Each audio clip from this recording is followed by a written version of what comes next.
Hello everybody and welcome to the Tardis Zone Talks. We are back. We've got some Series 13 stuff to talk about.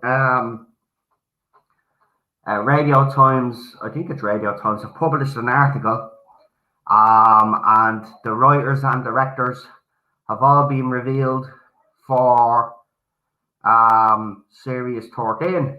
Also, I'd like to talk about the Doctor Who Flux campaign. And also, I'll have a little surprise for you during the stream. I won't say when, but it'll just happen. And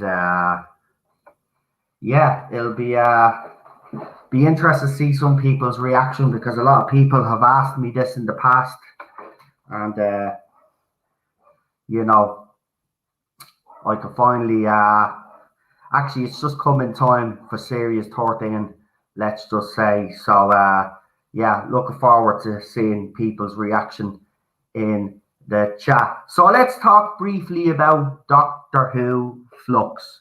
So as you guys know, all social media accounts connected to BBC Studios were taken down, and it caused a little bit of a reaction in the fandom. Now, people like myself straight away were like, oh, this seems like a very pathetic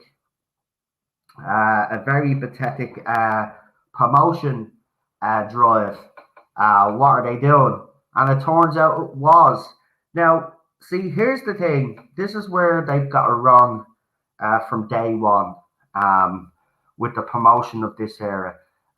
Series 11, obviously, they had all the promotion because they were promoting Whittaker, they were promoting this new era Doctor Who being something special and all of that. After all of that, right, we had nothing, right? Series 12, non-existent promotion. So Series 13, they've tried a little bit of promotion. Now, only up until recently, that's the thing. And they've spent a lot of money on this Doctor Who Flux rubbish. Right, there's a few screens in Liverpool in a train station where this 20-second teaser was played. Now, I've asked people who watch BBC, have they seen the Doctor Who trailer on BBC? Because if you think that if BBC were smart, which they're not, they would also be promoting this on TV, or people on TV would have got something a little bit extra because obviously they're trying to win over, or the goal is to win over the British public. But no, this was all driven online. And whoever's behind the decisions really needs to take a long, hard look at themselves. Actually, I would go further and say that these people need to lose their jobs. They have done an absolutely horrific job at promoting since Series 12. What did they do? Did they blow all the budget during Series 11? And Series 11 that they had nothing left for Series 12 and 13? Because it seems that way to me, I have to be honest. Because I just don't get how you can go from all that promotion that you did to have non-existent promotion for the next two seasons. I think they may have blown their budget, but again, aimed at social media. They know all the kids are on social media, so I suppose, you know, to that point of view, it makes a little bit of sense. But again, another decision that they've made is to show the first episode on Halloween night. I just don't get it. It's like as if they want to bury this era. I mean, they've announced RTD already, which is baffling to me, unless it was being leaked. But this Doctor Who Flux. So this is the name of obviously the season. It's got called Doctor Who Flux, and apparently the Flux is coming, and it's brought a load of nasties with it, and Jodie Whittaker's Doctor is going to be battling against all of these nasties apparently. And that's all we really know. On Friday, Jodie Whittaker has an interview on the Graham Norton show. It'll be interesting to see what she has to say there. But again, I don't think fans are going to get very much. You might get that 20-second teaser again. You might get the first teaser, then the second teaser, and they might give you something a little bit extra. Why is everybody pressing ones in the chat?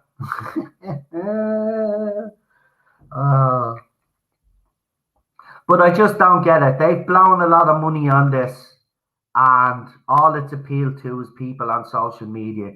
And you seen the reaction when they took down the social medias, right? The reaction was like just over 3,000 tweets. Where's Doctor Who? That doesn't tell you that your show is dead. Nothing will. It was a very I don't know why everybody's putting ones in the chat. I'm getting confused here. What's going on? What have I missed? What have I missed? Let me see. Let's go up. What have I missed? Because everybody's pressing one, and I don't know why.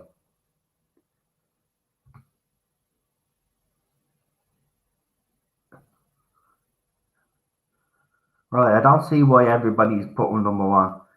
Ah, for Kathy Manning's birthday. Yeah, happy birthday. What you call it? It's yeah, she's a lovely person. She's on Twitter. She's a kind-hearted human being, and still has that little bit of a rebel streak in her, I have to say. So happy birthday, yeah.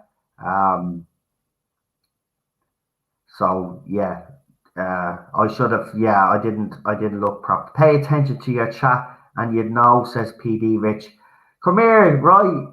Look, I'm trying to like talk. I can't. I'm not really good at multitasking. Right, right. Leave it out. Leave it out. Don't be giving me a hard time. But no, back to all seriousness though. What you call it? I just think it's a pathetic promotion drive, and it just goes to show you, the state this era actually is in, and this is being praised, by the way, which baffles me, as being a great bit of promotion. No, it's not.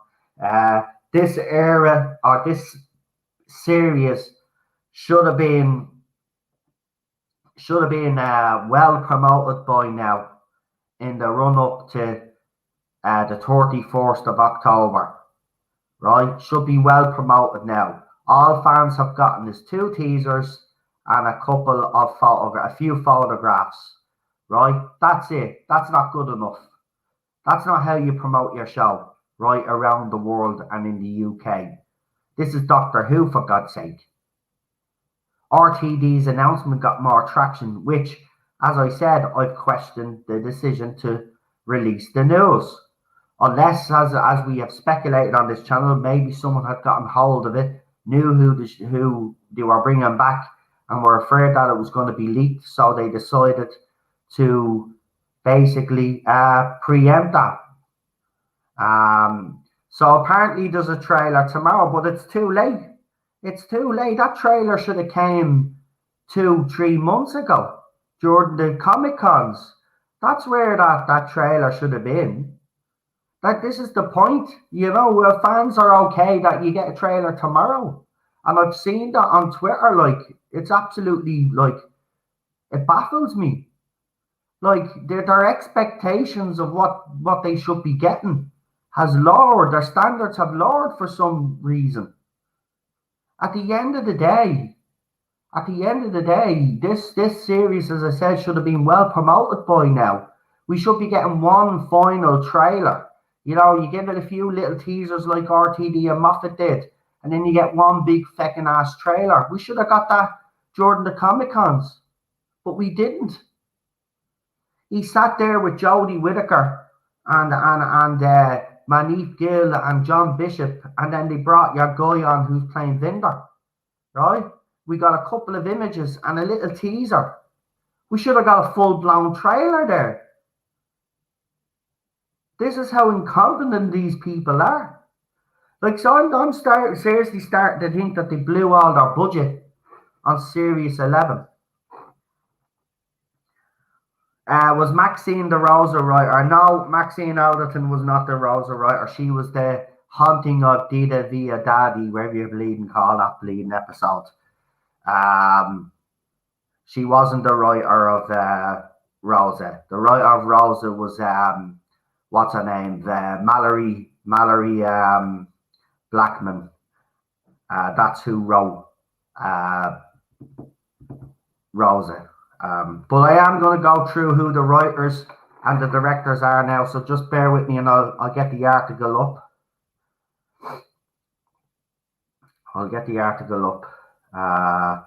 Actually, I think it's on Twitter, so I put it on Twitter to make it easier for myself. By the way, I just want to see something actually funny first. I'm going to show you is actually something funny first, right? Because I know some of you might be having a bit of a tough week right now and you could do with a laugh.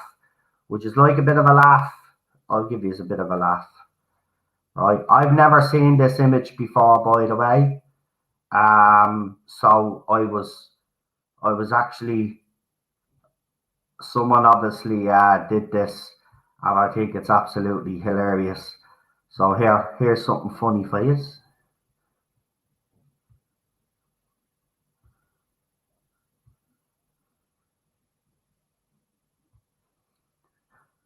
Hold on, is it coming up? Always takes. There you go, Chris Chibnall as the Kerblam Man.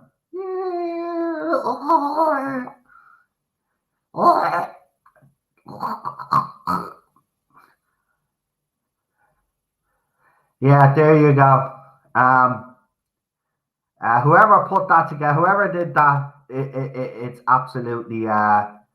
absolutely genius, I have to say.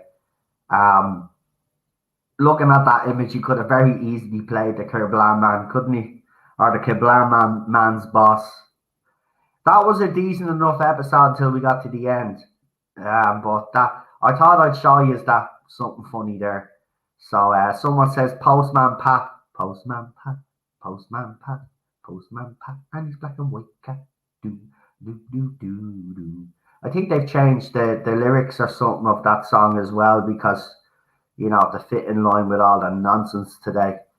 But here we go. Yeah, it is a Radio Times article.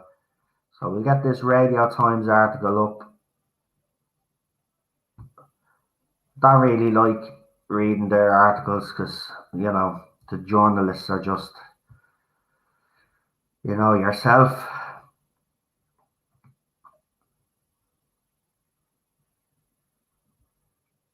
Right.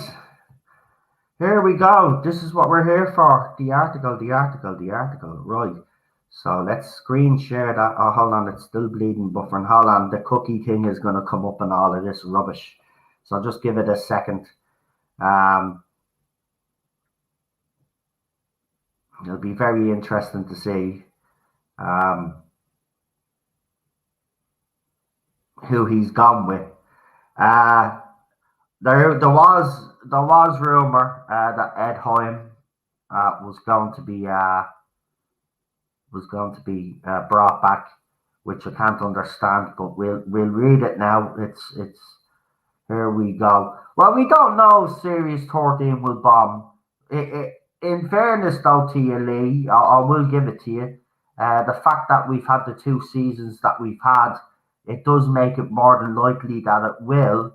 But if things have happened behind the scenes and, you know, he's to fix this and stuff like that, you never know. He might have got some help. I wouldn't be even surprised if RTD has helped him behind the scenes as a kind of a shadow writer. But that's just my opinion. That's not anything that I've received or at, and I just want to make that clear. That's just my own opinion. So, Doctor Who reveals writers and directors for Series 13. Returning names and fresh talent will provide their spin on the Doctor Who universe. And the article is by David Craig, and I will put the article in the link description when the stream goes up on YouTube. So, Doctor Who showrunner Chris Chibnall has revealed the creative team behind the show's upcoming 13th series, which will mark the beginning of the end for Jodie Whittaker's time in the Tardis. Let's just get to the writers. We don't really need to read. So, Maxine Alderton is coming back. So obviously he was impressed by her episode, and a lot of fans have said that out of this whole Whittaker era, that's a pretty decent episode. So according to Chris Chibnall, she's brilliant, says Chibnall in an interview with Doctor Who magazine. We had some other really great writers scheduled, but a lot of our plans had to be altered, partly because the new series is a serial, partly because there are less episodes, and partly because of a turnaround. Keep talking in riddles there. So, as for the directors, Doctor Who has heard Jamie Magnuson, and what's going on here? Hold on, there's some sounds coming through. Shows like Elite. What is going on? Hold on. Netflix royal biopic. Oh, why Radio Times? See, this is what they're doing now with their articles and stuff. Brown. Then you'll love the streamer's new teen series.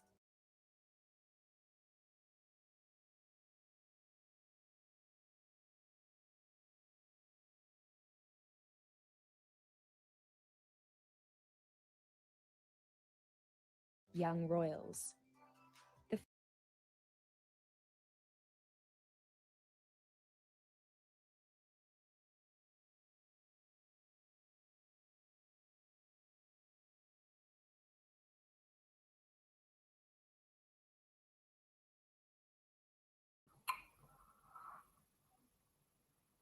Right, we're back.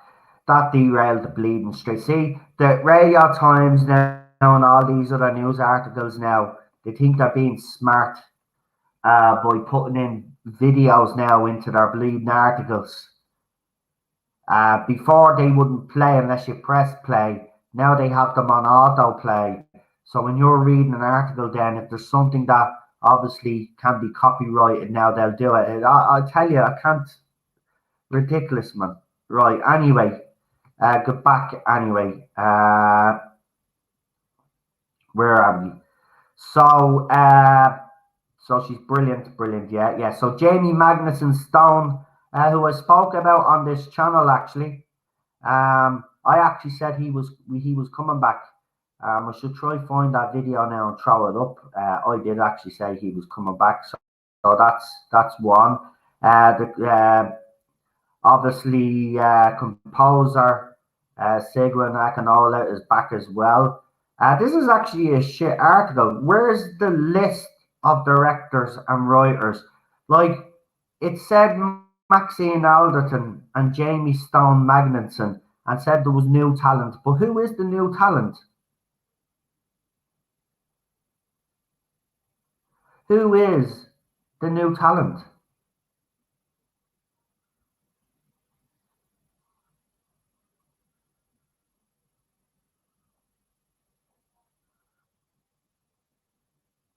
Like, I mean, what's the point? See, Radio Times have nothing to write about. So they do an article, right? And the headline is clickbait then. Because they basically say that he's announced all the writers, right? He's announced all the directors. You go into the article, and all that's mentioned is Maxine Alderton and Jamie Stone Magnuson. What the? Do you know what? It's a clickbait, exactly, clickbait article. Anyway, Maxine Alderton coming back is not a bad thing. I will say that. Also rumored, obviously, we don't have the list because I thought I'd be reading it out the list. But just real because we spoke about on this channel, Ed Heim apparently is supposed to be coming back as well. So let's. It's not clickbait. There are only two writers and two directors, says David. And how do you know that?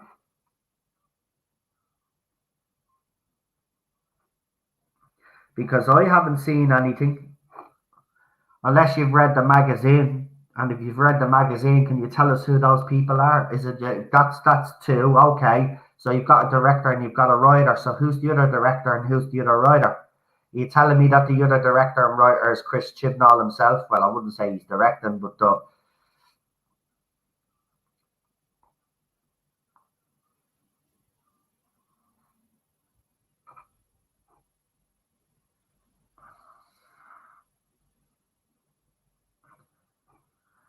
it's in the magazine. Well, if someone has the magazine, could you tell us who they are so I can inform everybody on the channel who the writers are so we can discuss it?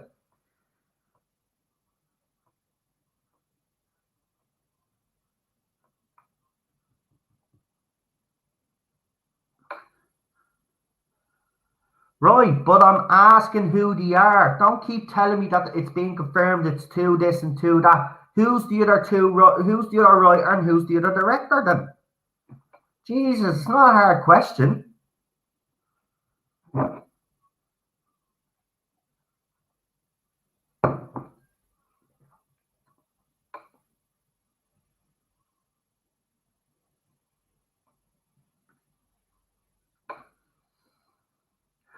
Right, you're still saying that the magazine confirmed it. I've asked you now, this is the third time, who is the other director then? If the magazine confirmed it, then they would have named them. Who's the other director and who's the other writer?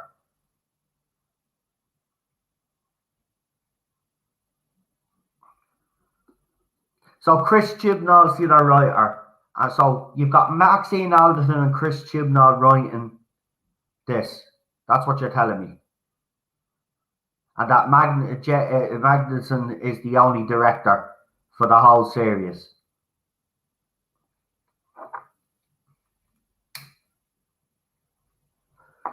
See, I don't buy the magazine. I won't be buying the magazine until RTD comes back. I wouldn't buy it under the Chibnall era. I used to get the odd magazine before that. I'm not going to lie. I don't go out my way to collect the magazine all the time because I didn't like the Moffat era that much either, as you know.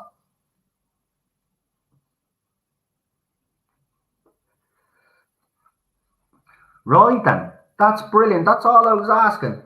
Jesus, man. We all do it, don't we? We always make things overcomplicated on this channel, don't we?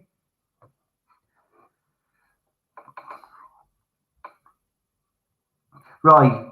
Stone isn't the only director. There's a second one.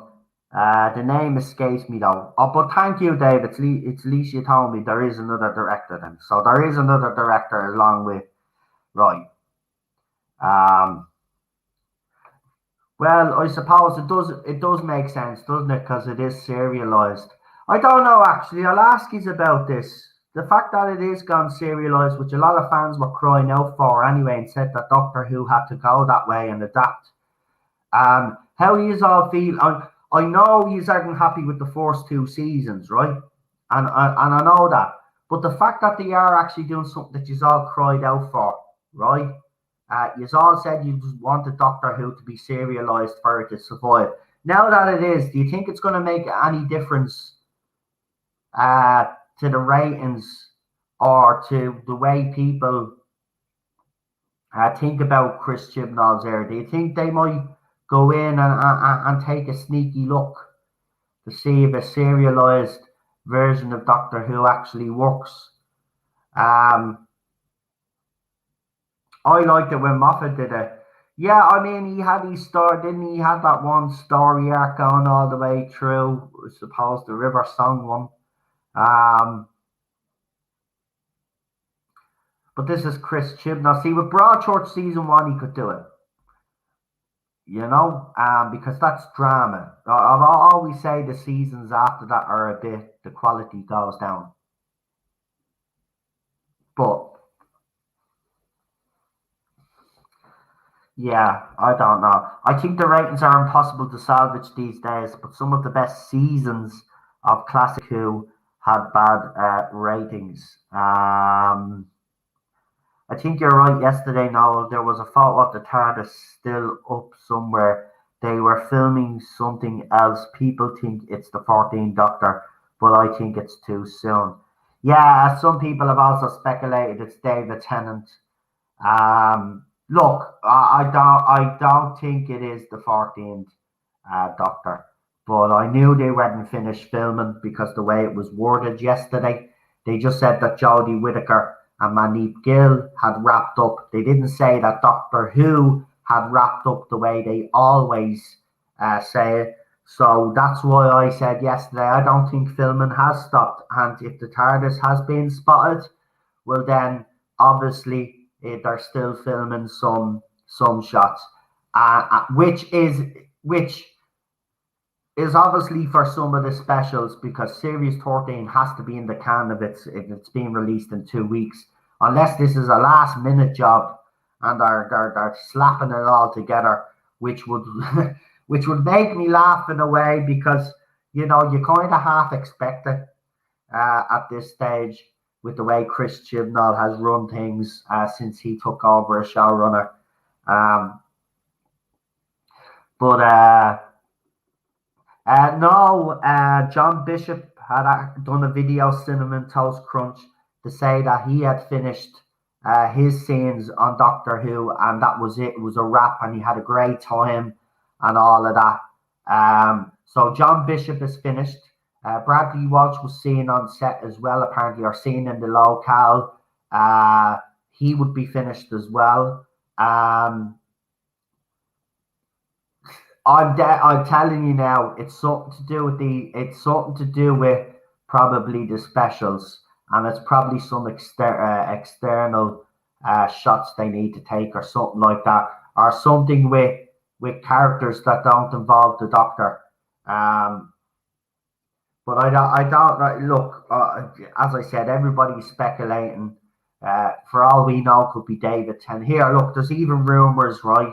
And I don't know how these fans like put this together, but because Colin Baker, Sylvester McCoy, and Paul McGann were in Wales, um, fans are all speculating that they're going to be in the centenary episode of Doctor Who. I don't know where to get this from. I think fans read too much into this. Like they met up, they had a meal. I think they're doing a big finish audio. I think it was already debunked anyway. It could be a cover. I don't know how you bring their doctors back. Paul McGann, okay, but Colin Baker and Sylvester McCoy have aged quite a lot. Unless you're using deep fake technology, I don't know how it's gonna. I don't know how you'd bring them back. And I'm just being honest. So I don't think it's happening. I don't think it's happening. I think this is just fans reading too much into it. We'll see. We'll see. It would be a nice surprise. I have to be honest. To see Colin Sylvester and Paul McGann. I know fans would absolutely lose their crap if Paul McGann was making a return back because he's a favourite Doctor of a lot of people and a Doctor that people would like to see back. But I doubt it's happening. I say it's either got something to do with Big Finish or they could be doing their own project because Colin Baker has a movie coming out. He wrote a movie with someone and it's coming out soon and it looks like it's winning a load of awards on the film festivals. So I might actually check that out and see if it's any good. But it could be, it could be for the documentary. Exactly, Lee. It could be for the documentary as well. So, I mean, look, this is fans jumping the gun again. They're trying to create headlines, trying to create news. Oh, there's a Paul McGann and Colin Baker and Sylvester McCoy. rumoured and leaked to be returning and all of this. They're not returning. It wouldn't make any sense anyway. Even if this series is called Doctor Who Flux, it wouldn't make sense. Are they going to use, because if they brought them back, are they going to use deepfake technology? Or are they going to leave them as they are and say that they're older doctors? When we've already seen them regenerate. That's the thing.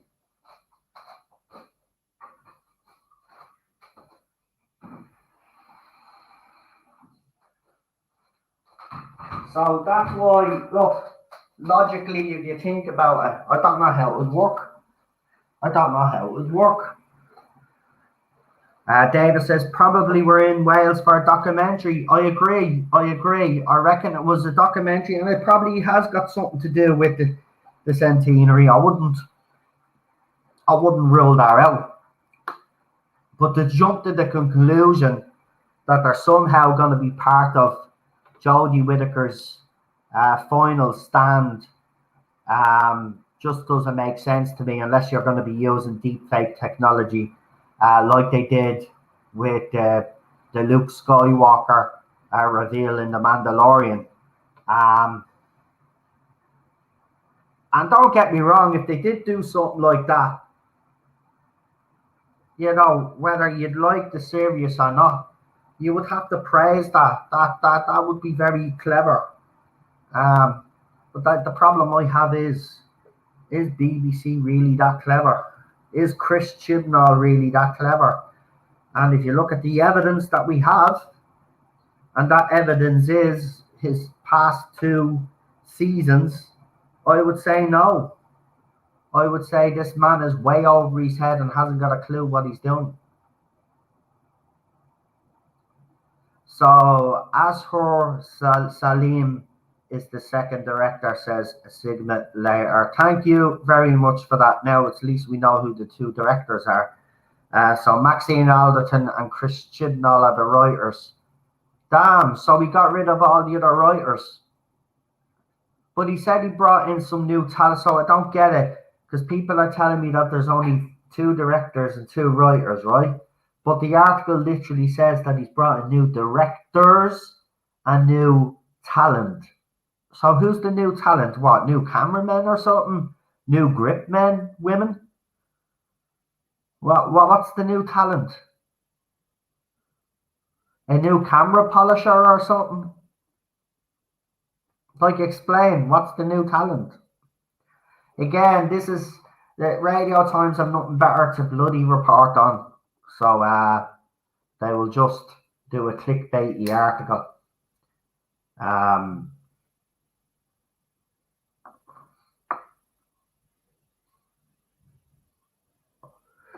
He said the other writers had to be let go because of scheduling.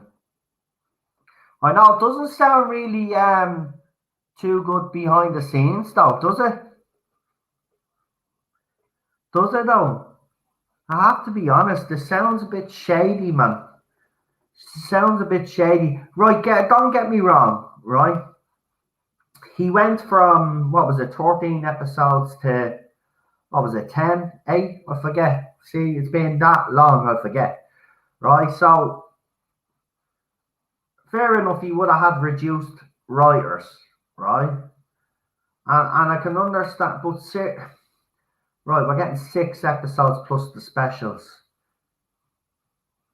I don't know, man. How would he have broken the news to those, right? I'm sorry, but you're not coming back because I'm only doing 6 episodes in the special and I'm out of here. And we have heard, you know, that Lote Rock was finished, was done, and that a load of staff were let go. So yeah, man, that would have been a hard. Imagine that, man. Imagine working for him, and then you go into the office and tells you, no longer working on Doctor Who. You'd be devastated. Well, it depends. You'd either be devastated or relieved. Because if you were like me and you seen what was written, you'd probably be relieved that you'd probably saved your career. But wow, man.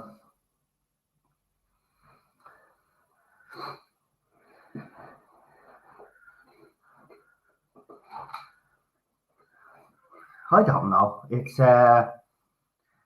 absolutely crazy, isn't it?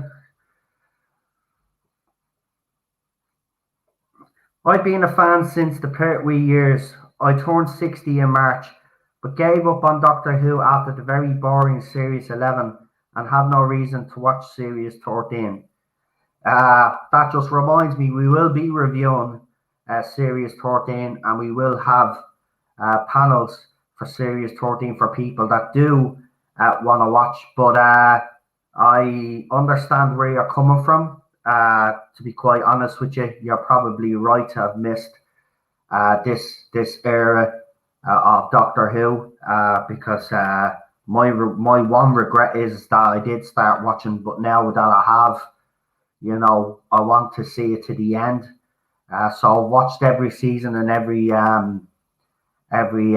festive special, and let's just say it's been a pain.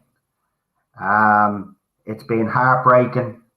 It's been very emotional, actually, very emotional journey. Um, so we're nearly there. We're nearly there, and then RTD comes back, and hopefully the man can resurrect the show.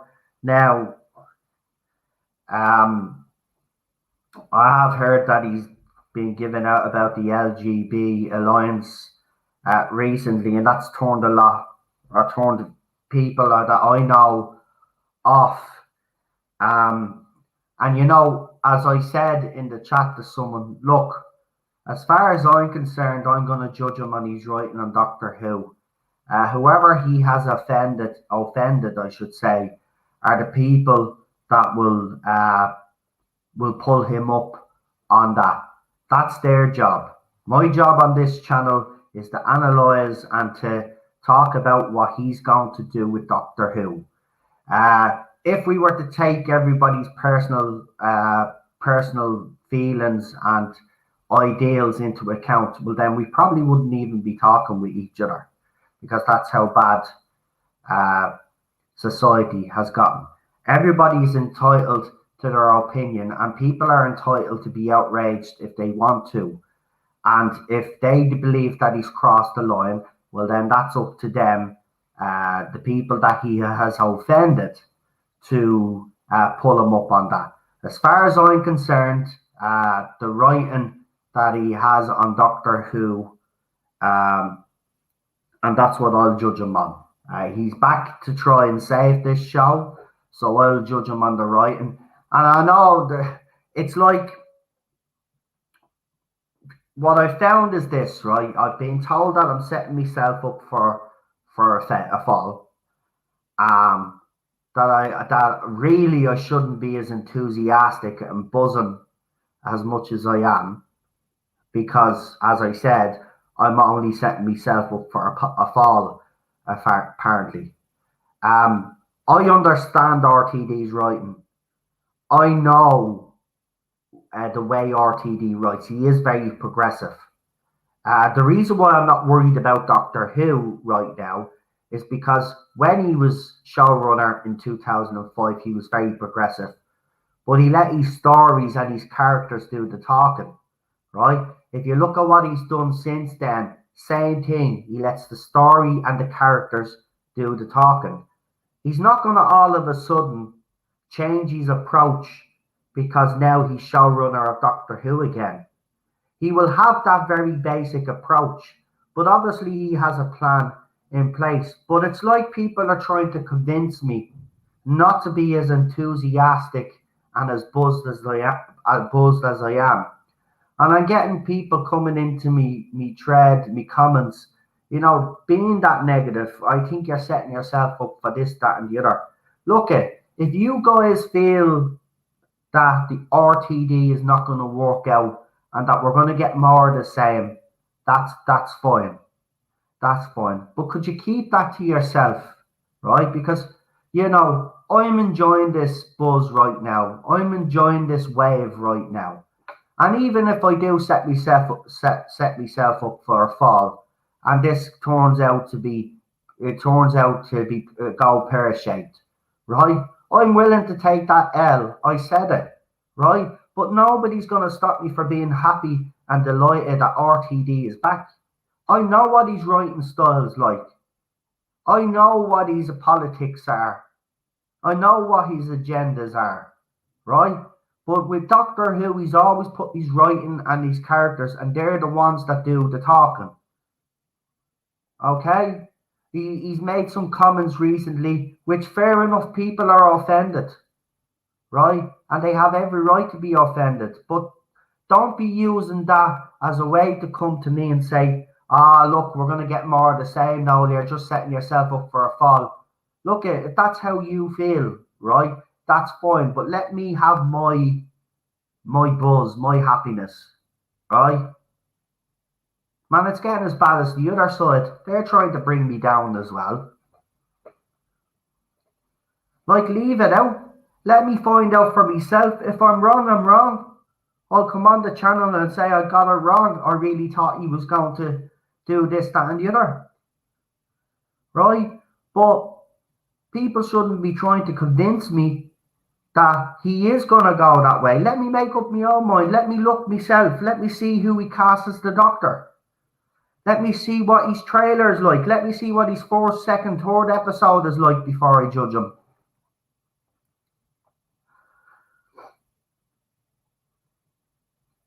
You know, that's my point, man.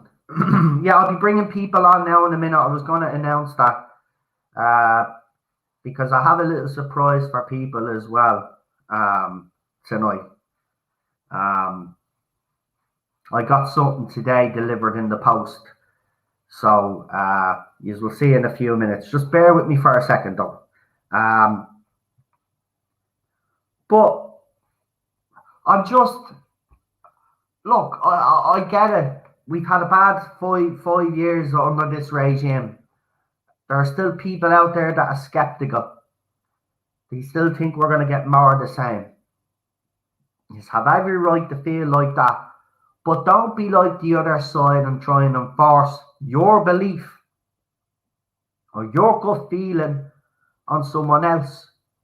If I'm buzzing that RTD is back and I'm delighted that he's back, and I'm telling you from sources and source information that I've been getting, we've even had people on this channel that get source information and stuff, and they've spoken about it, that this is a full-blown rescue mission. Right? If that turns all out to be wrong and we're getting more of the same, well then fair enough, I've been let down. But that's nobody else's business. You know what I mean? And this is what I don't like. Just, if you feel that way and you're still, keep it to yourself. Let me enjoy the moment. Right? It's like what I said. It's like what I said with the other side. Like, you know, they can't drop it. You know, I know people are not as enthusiastic as I am. But that's fair enough, and you're entitled to feel like that. But don't try ruin my buzz, man. Come on. I even left the chat today because I'm just sick and tired of all the negativity. Right? I'm just everything. It's going to be more of this, that, and the other. I'm just sick of it. I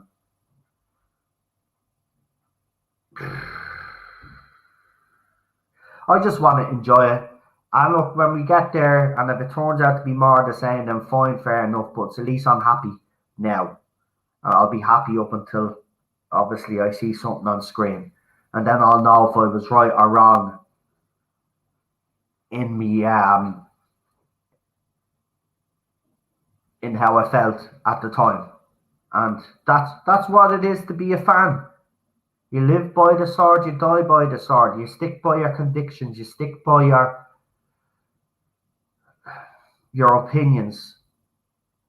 And I'm never going to change on this channel. So while I know there are some that do follow me, that are very skeptical, please keep that skepticism to yourself and don't try change my opinion, because that's not what we do on this side. It's not what we're supposed to be doing.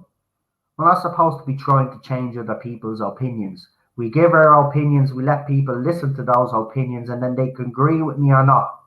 And yes, we can have little debates about it and it can get heated.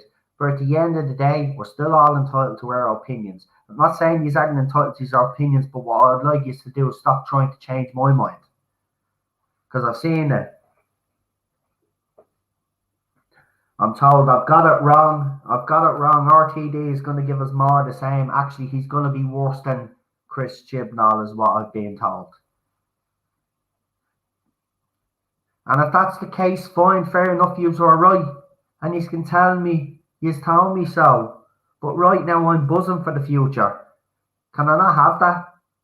Can I not have that feeling for now? And then if I'm wrong, fair enough, I'll deal with it then. But can I not have that feeling? Can I not feel buzzed? Can I not feel excited about the future? Is that not allowed anymore? Like, I know, like, that I've criticised this era, but I'm not going to be an echo chamber like other channels are out there. If RTD's era is truly good, I'm going to come out and I'm going to praise it anyway. Because that's what I do. I'm not going to follow everybody else if they just want to criticize, because that's the way it feels to me nowadays. People are just criticizing for the sake of criticizing.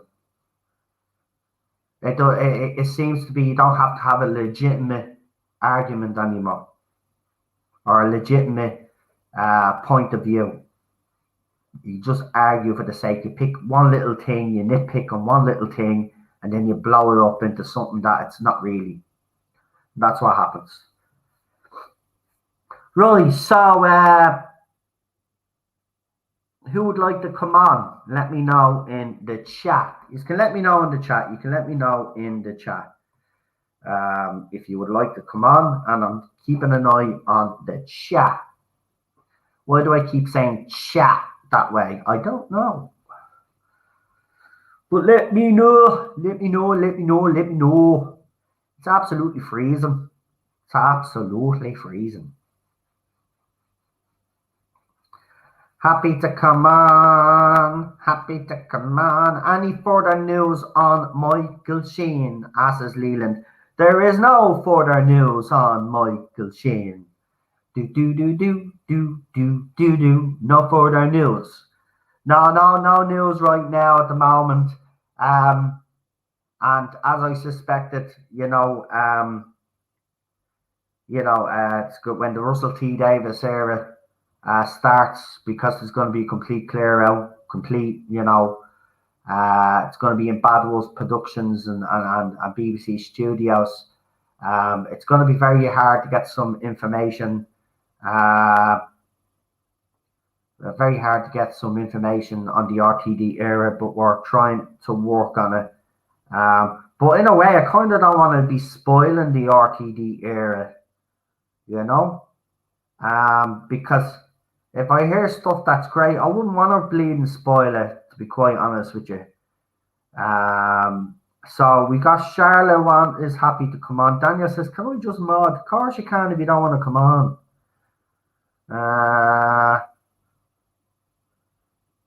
So Daniel will mod. So PD wants to come on as well, and Marky wants to come on. So we'll bring on Marky, PD, and Charlotte.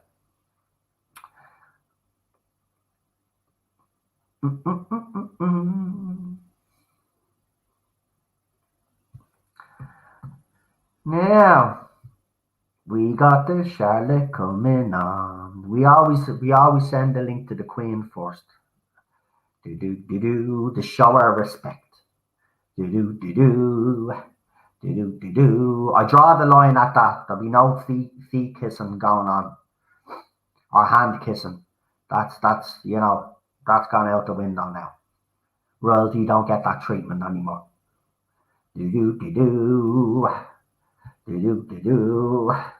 Do. We're gonna have Marty on the channel. Do.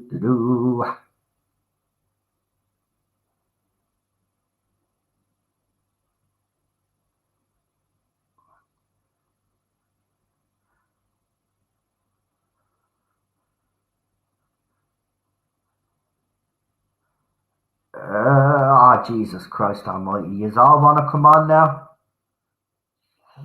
Jesus. Do you know how long it's going to take me to send all those emails? Just give me a minute. I'll bring on the first few guests first, and we see how it goes. PD. Where are you? There you are. Right. I'm sending the email.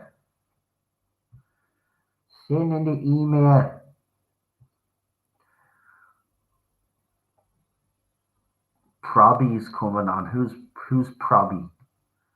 Probby? Is that your nickname for Problem Bang? I don't see him in the chat.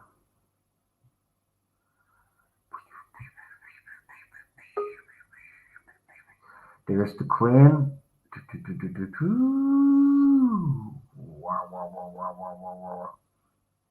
You've opened the Pandora's box now. I fucking have, haven't I? Oh, Jack wants to come on as well. Well, we'll get Jack on because obviously I still have to do a couple of streams with people that want to talk about the RTD announcement. I haven't forgotten. It's just I've needed a bit of a break, if I'm honest.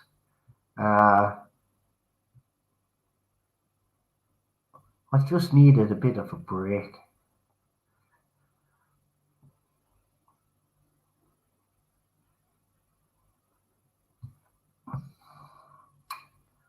Right, so where's Jack? There he is. There's Jack. There. Right, Jack, I've sent you your email. So what I'm going to do is I'm going to bring on my guests, and then I suppose we might as well just get with the old surprise for everybody. First of all, don't forget to like, share, and subscribe. Yeah. Right. Let's do this. So we've got royalty on the channel, so I'm going to bring everybody on at the same time. All right. So we've got royalty. It's the one and only Queen Charlotte. Hello. Nice to see you. Yep. Next, we've got the one and only PD Rich. Hello. Nice to see you. See you. Nice to see you. Next, we've got Marty. I know what your surprise is. I know. I figured it out. I'm not going to say what it is, but I think. Well, I'll tell you what. If you figured it out, send me a message on Messenger, and I'll tell you if you're right or wrong. I'll send it to private chat. Okay, I'll add because I have a guess as well. Right, go on. I'll have you as our guest, or have a guess in the private chat. Then go on. Aha. Right. So Marty has put his answer. I'm not going to say whether you're right or wrong just yet. We'll see what the rest have to say. But let's bring on our last guest here. We've got the one and only Jack. I'm not laughing at you, Jack. Hey, Jack, when you're on mute. Well, Jack is on mute, so he's probably just... Oh, there he is. So let's see what everybody has said. Okay. Right. Well, obviously, 2 years are right, and PD, you're way off, man. Oh my God. Yeah, so what you call it, finally came in the post, and I had a few technical difficulties with it earlier, but it seems to be working fine now. Now, I haven't got the set up the way I would like it.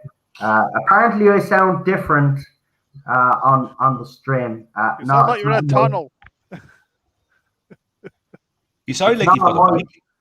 It's not a mic, but I will show you in a few minutes. But right, let's get into it, folks. So, Marty, I'll start with you because you wanted to come on. You sent me a message, so obviously there was something that you wanted to add or discuss. So, what is that? Um, I'm just sort of same lines as yourself, to tell you the truth. I'm just seeing a lot of negativity.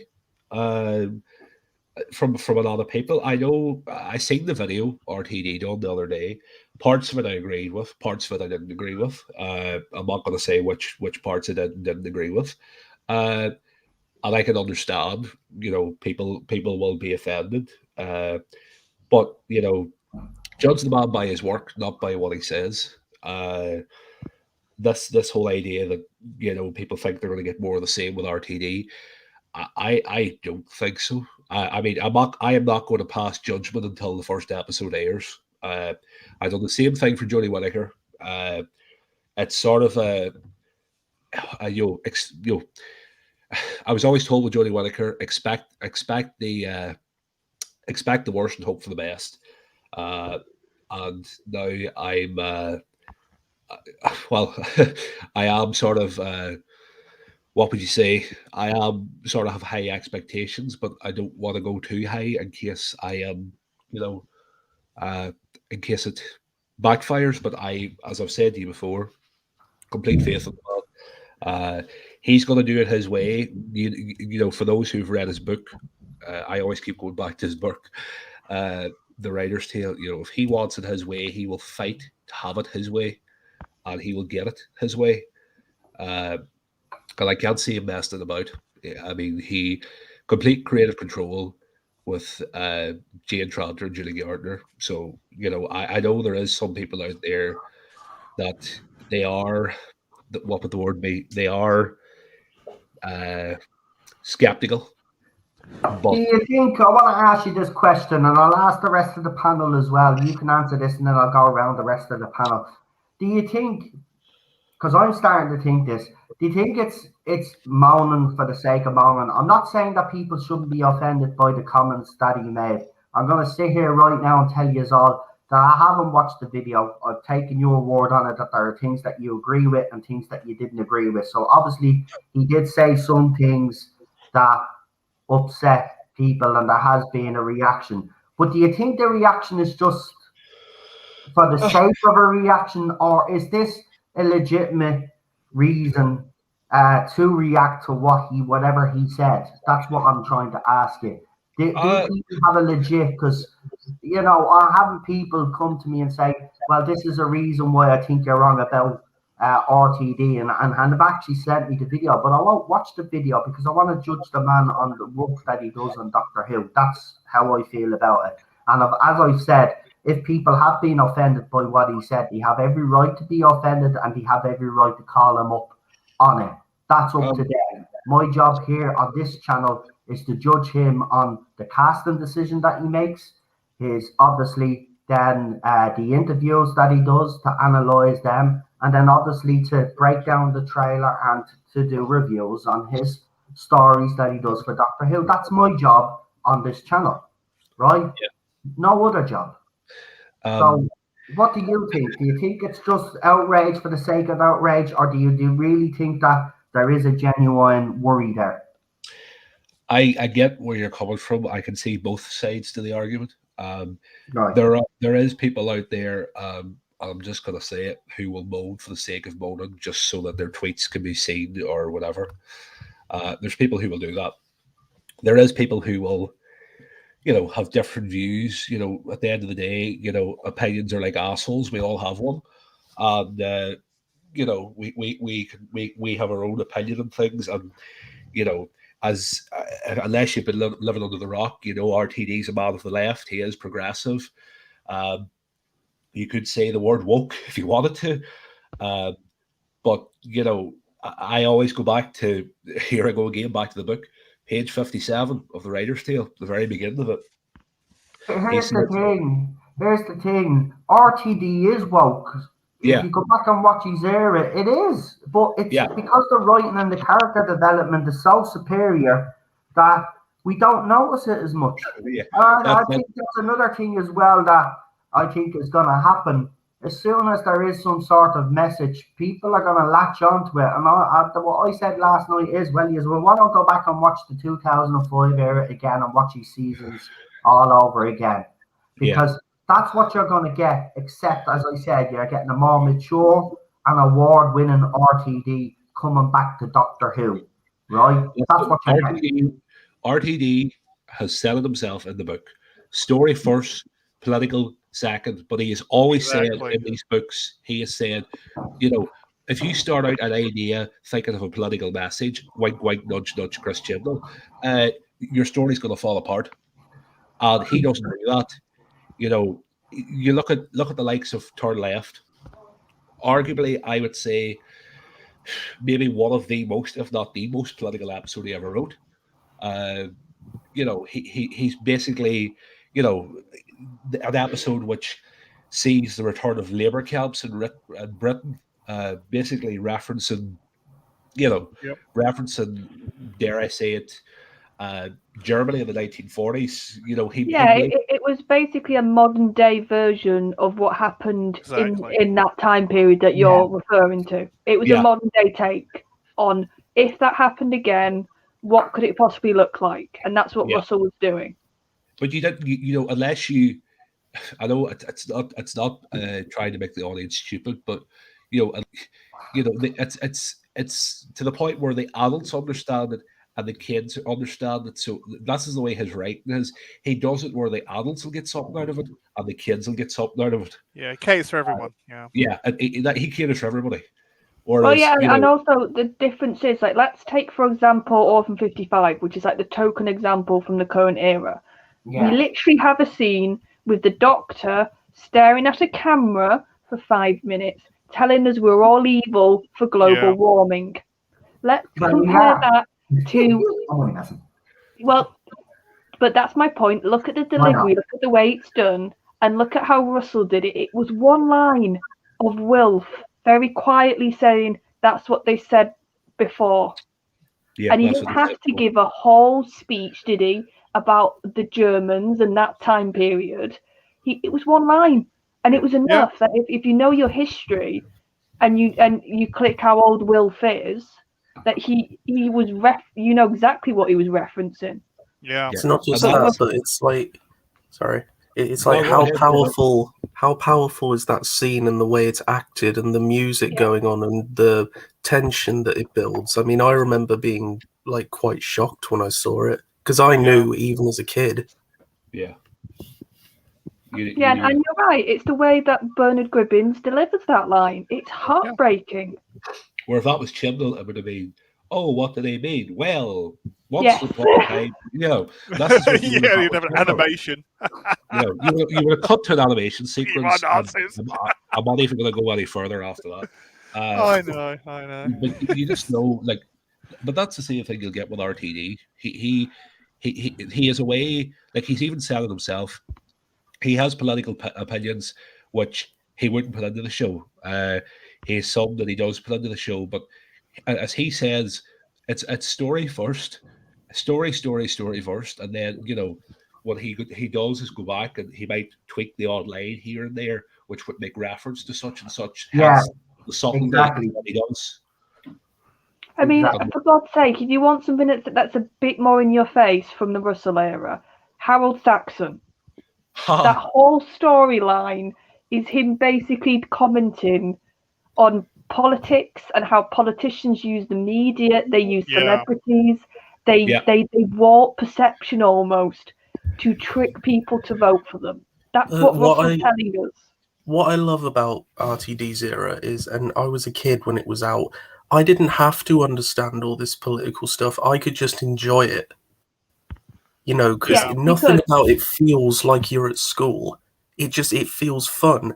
And then as you grow up, you get to understand it and notice the little things more and more. I never noticed there was a Vote Saxon poster behind Martha in the first episode. Yeah. And I was like, my God. It's like, I love those. Yeah. He does the you could almost say, and I reckon he'll do a lot more of it now, where he does like the whole Marvel style detailing, where like there's hints and like the background of certain things that lead into another thing, and I reckon he'll do that again. So, one thing I will say is when he comes back with regards to storylines, keep an eye on the sets and everywhere he films, because I guarantee there'll be stuff dotted down there that will come back up in future series. What I love though is he you can tell he's a fan, and I can't wait to see the designs and the like the Tardis interior, the characters, and just the tributes to everything. Like he brought Brigadier Lethbridge Stewart into the Sarah Jane Adventures. Yeah, I mean, come on, it's proof that he's a fan. Do you know what I'm interested about? And it's interesting because we've all talked about casting of the Doctor. I'm just interested what Doctor we're going to get, because if you think about how he did 9 and 10, they were heavily influenced by the Time War. Obviously, 9 being the more direct sort of aftermath of that event, but 10 was still dealing with all that pain and all that suffering and having to go through that event. Yeah. So I'm really interested.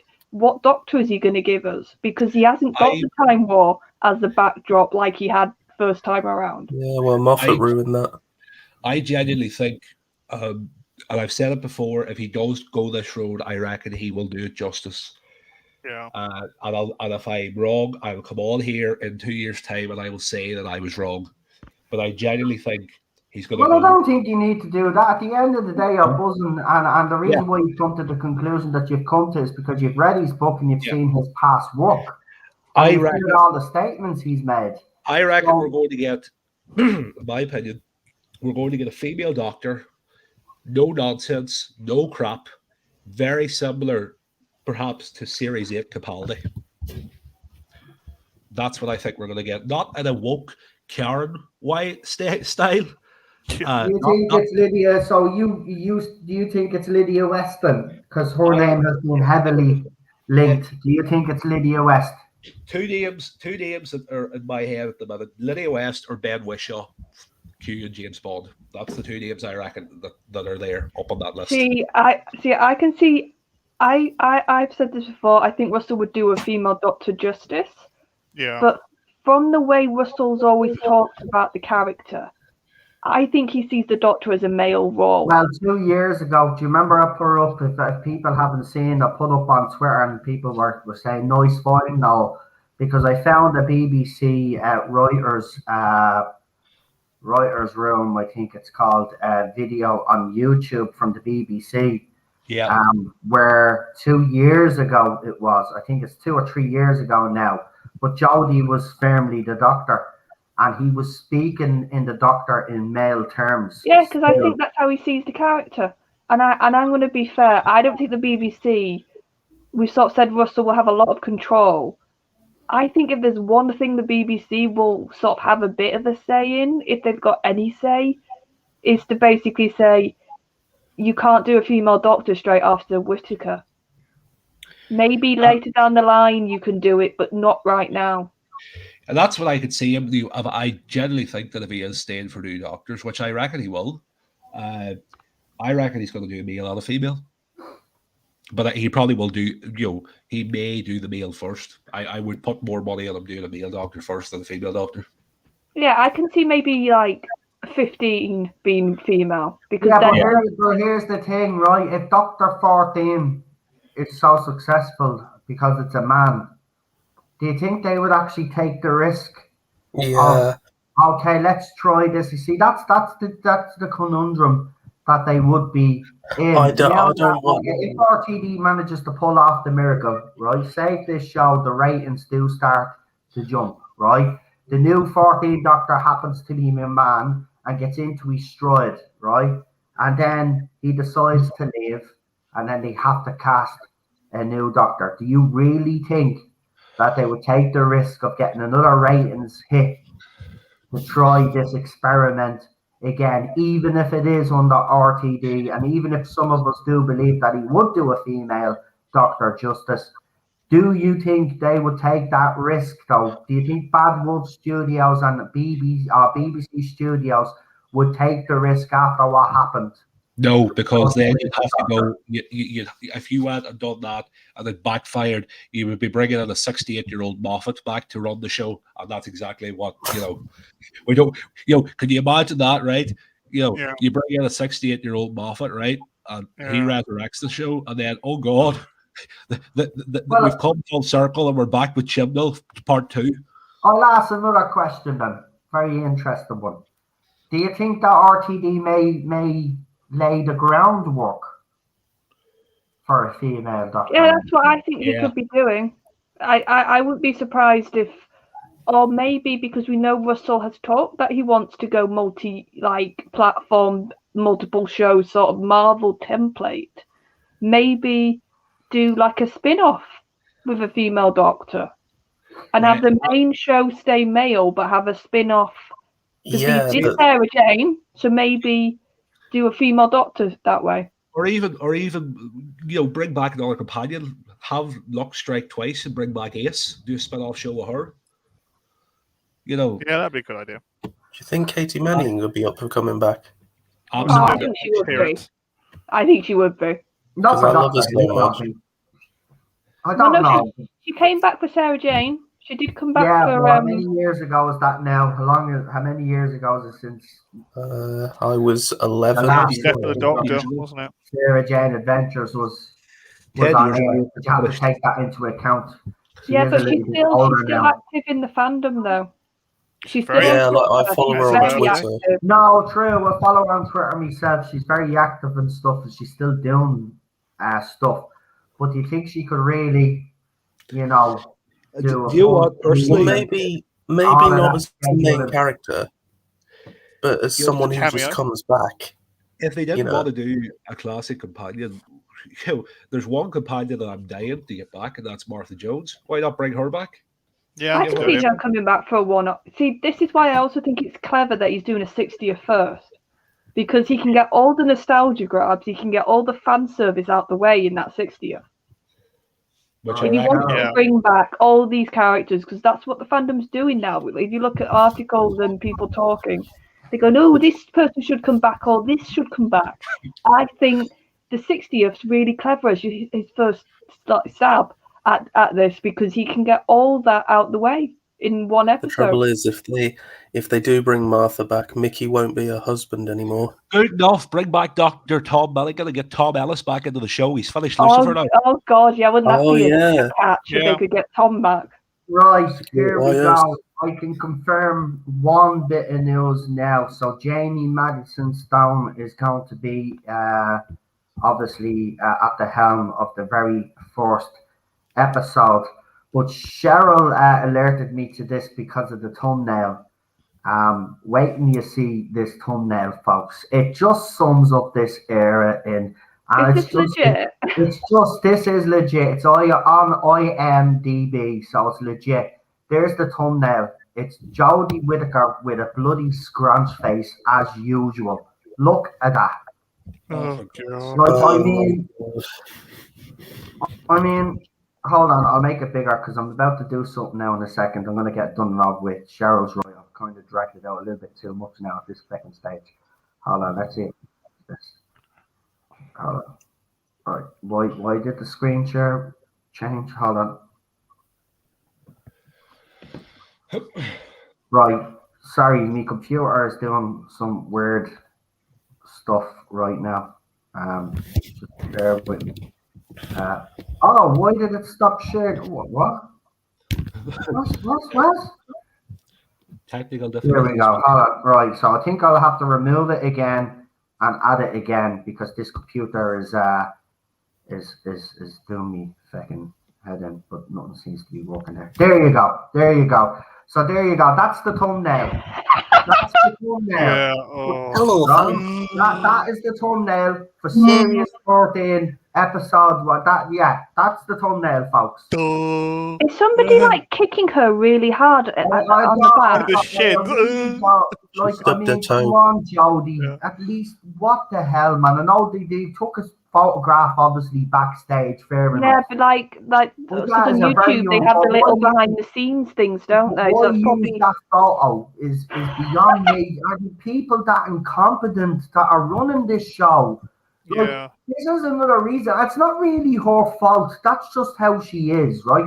She just pulls these mad faces. Nothing can be done about that. But these people, seriously. Oh, actually, there's 5 photographs apparently. Okay, let's have a look at the rest. Oh, right, we got it. Yes, that looks somewhat professional. That looks. Yeah, that's John. but we know Bishop. that one. That was the first bit promotion. Oh, Oh my look at god! that. Oh, that is scary. That's a jump scare. Yeah, Wallace and smile? Gromit. Seriously, do you ever smile? Do you ever smile? Smile, woman. You She know, looks like she's trying to push out a fart. She looks like Wallace from Wallace and Gromit. She's just going to work for right, Ardmore.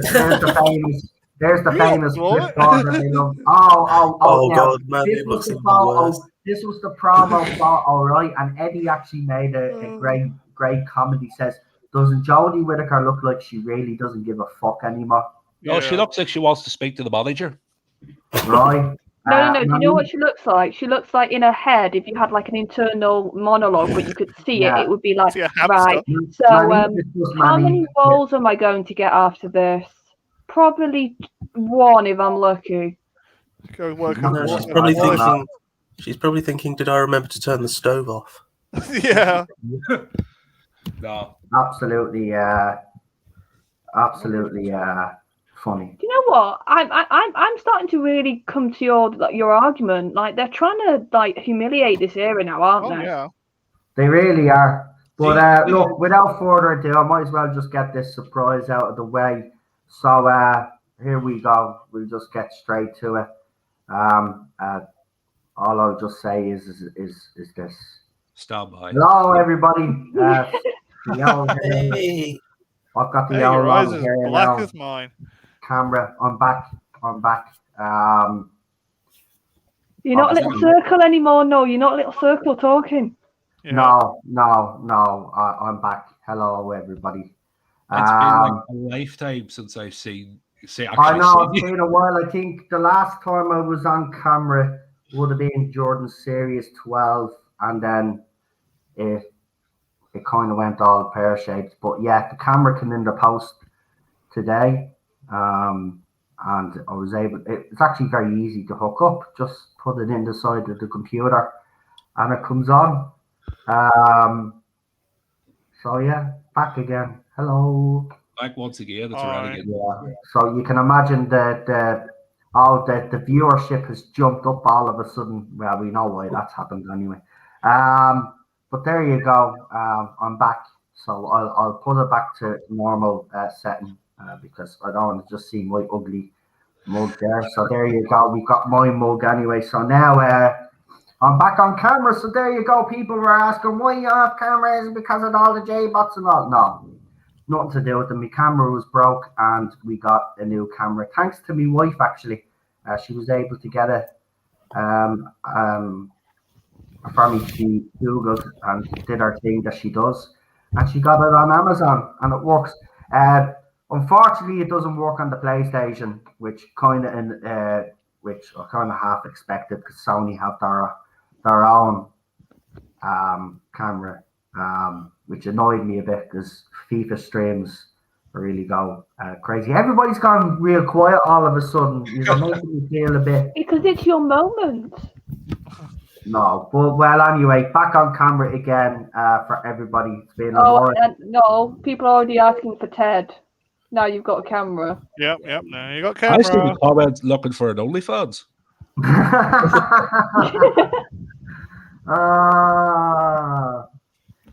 Teddy Terrier Tales, thanks. You are being good to know. Cheryl had Amazon credit, yes, so she was able to get it. So practically for, I think it was for nothing, because of her credit that she had. So yeah, it's good to get a camera. But the hair's grown quite a lot since the last time. I haven't been to a barber because, you know, mad paranoid going into enclosed spaces. That's just me. I would pay good money to see Cheryl. I've got the old Steven Seagal ponytail down there, you know. I would pay to see Cheryl. I would pay to see Cheryl put a bowl on your head and just cut around it. Oh, don't even go there, man. She doesn't like it. It was free, so there you go. It was free, so we got the camera for free.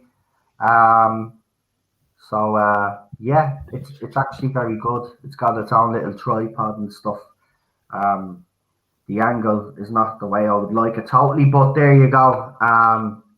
The long hair suits you know. Yeah, a lot of people have said that. Cheryl doesn't like it though, of course. Well, of course, that's the wife's opinion, isn't it? She's entitled to it, but I'll get me haircut when I feel like getting me haircut. Yeah, but no, seriously, it is getting annoying though. I'm eating my own bleeding hair and everything, so like it does me head in. Don't know how women do it. I'll never moan at a woman. That's all I'll say. Never. Oh, that's a good point. Michael's just said that's what you look like. There'll be people in the chat who've never seen your face, no. This will be the first time they've seen you. Yeah. Oh, if you're wondering about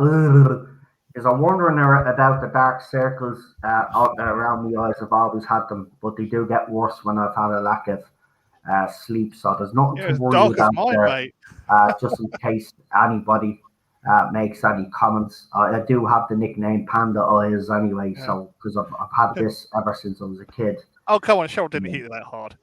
So I'm back on camera. Still have the garlic toaster behind me.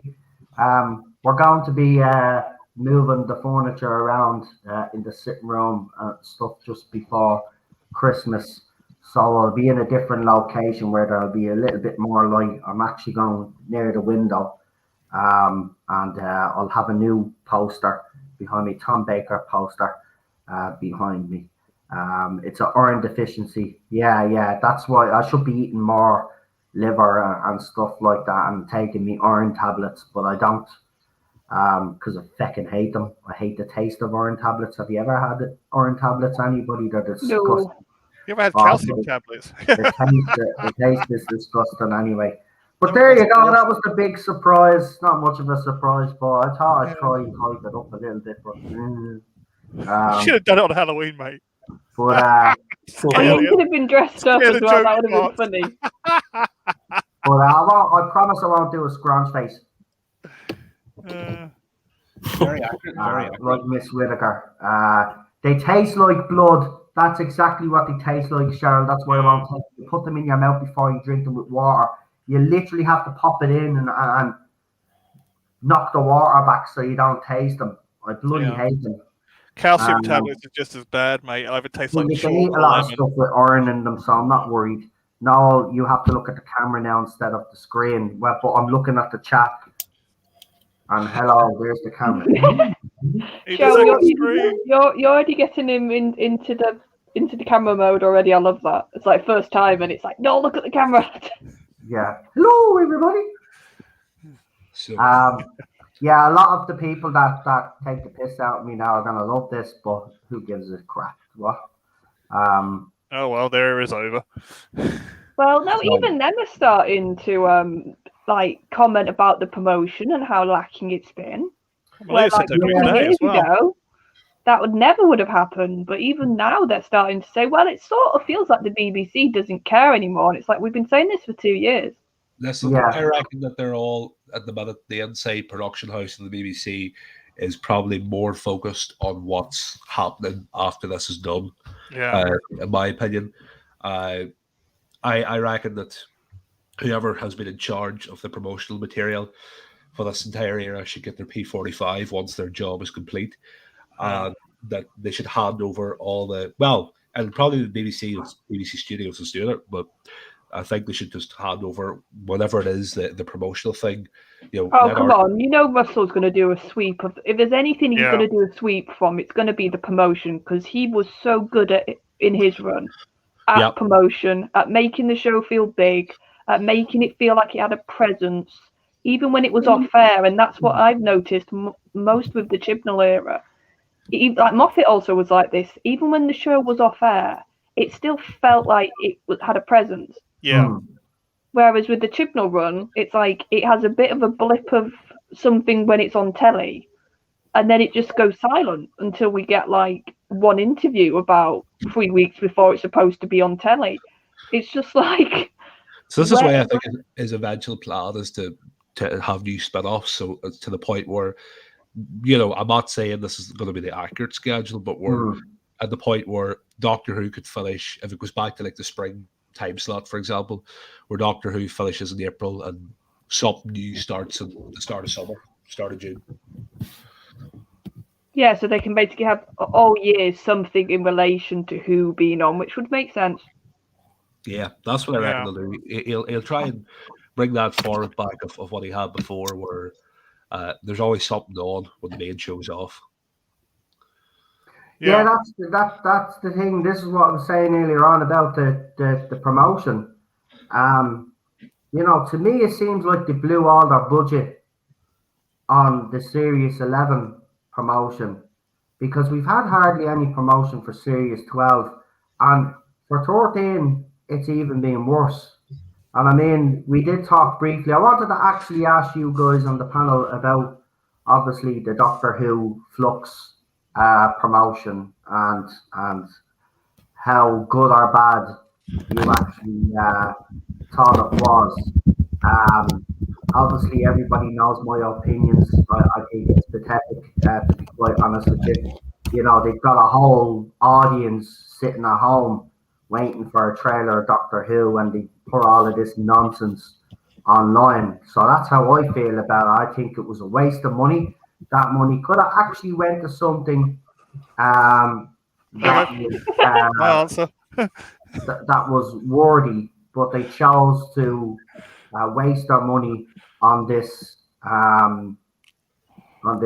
pathetic promotion. But I'll ask you guys on the panel. So we start with Queen Charlotte. Charlotte, what did you think of the promotion for this Doctor Who Flux, and what do you actually think of this whole Doctor Who Flux situation? Well, I will say, because you were talking about it before, my mum has seen one of those like 20-second teasers on telly, because she referenced it to me without me having to describe it to her. And so it has been on BBC One at some point, but I don't think they've been blasting it a lot. I just think it might just be now and again it's been put on. I just think if your one bit of major promotion is that 20 seconds, you've got Jodie shouting at the camera, trying her best to sound authoritative, where it sounds like she's just panicking and trying her best to act when she can't. You've got, and people said this, like, why didn't you get a trailer cut with angels in, with Sontarans in, with like hints at what these Ravengers are they called are, and you could have shots of like Jodie doing some like, or trying to do some action scenes. Like, that's a trailer. Because I'm sorry, even though I don't think monsters are a big pull compared to like just having good writing, for some fans, if you put those images in a trailer, it will get them hyped. That's all they needed to do for a trailer, and they've not even done that. They've just had her, like I said, in 20 seconds, actually acting terribly, shouting, telling us, "Oh, there's going to be weeping angels. There's going to be some Tarans." And it's like, no, that's not how you market. He's like, even if you had a successful show, that wouldn't be good enough. But you got a failing show, so you need to literally kick the fandom almost into caring right now. Because when I look on like Facebook, I know you guys are more active on Twitter, but I'm more sort of active on Facebook. Like, whenever I'm in groups, I see the odd person who's going to watch and is excited. But majority of it is people just saying, I'm out. And they need to basically grab people by the scruff of the neck and get them to watch this show, and taking down your Twitter account for 24 hours, making your YouTube videos go disappear for 24 hours. That's not going to do that. That's going to cater to a very small group. Exactly, so and that's the point. That's a fantastic point that you make. That's the problem here. It's not aimed at a wider audience. It's just aimed at people that are on social media. And the problem is that all of the British public, even the American public and audiences, they're not all on Twitter. They're not all on YouTube. They're not all on Facebook. you know. So whoever came up with this really does need. I said this, but the promotion for this current era, Bar Series 11, which got probably the greatest promotion of any series that we'd seen. I mean, it was unprecedented. But after that, it's been non-existent, and I do believe that they may have blown the budget. Well, yeah, and it's like, and he's gone over budget as well with making the show. So maybe they haven't had the money, and they thought, oh, here, let's do this clever thing, because taking down their social media accounts is not going to cost them that, right? Putting up little hints, little videos. That'll cost putting the hints and the videos up that they did and all of this find the doctor nonsense. That would have cost money, right? But then it was the big screens. There was a few in Liverpool showing this 20-second teaser. Like, that's not going to be cheap. That's going to be, But again, it's not aimed. The doctor, look, this show is on in 2 weeks' time? Yeah.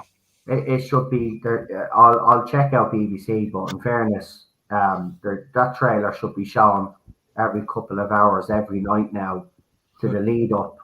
But why put out the trailer? Like, the trailer's coming out tomorrow. That trailer should have been out 6 weeks ago. Oh, I'm sorry. Exactly, Do we know a trailer's coming out tomorrow? Is this just people saying because Jodie's on Graham Norton, they're expecting a trailer? It's on the YouTube page. They said the trailer tomorrow, the official YouTube page.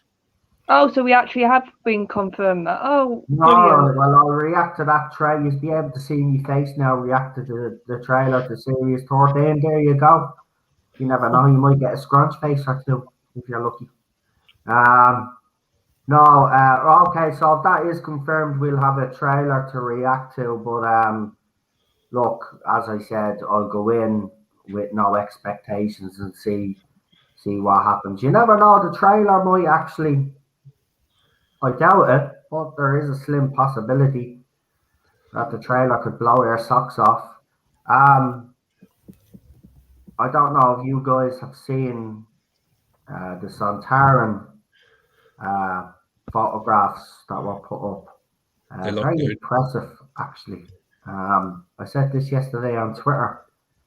They look very good. I have to be honest, as I said, Chris Chibnall, for some weird reason, when it comes to stuff like this, is actually not bad.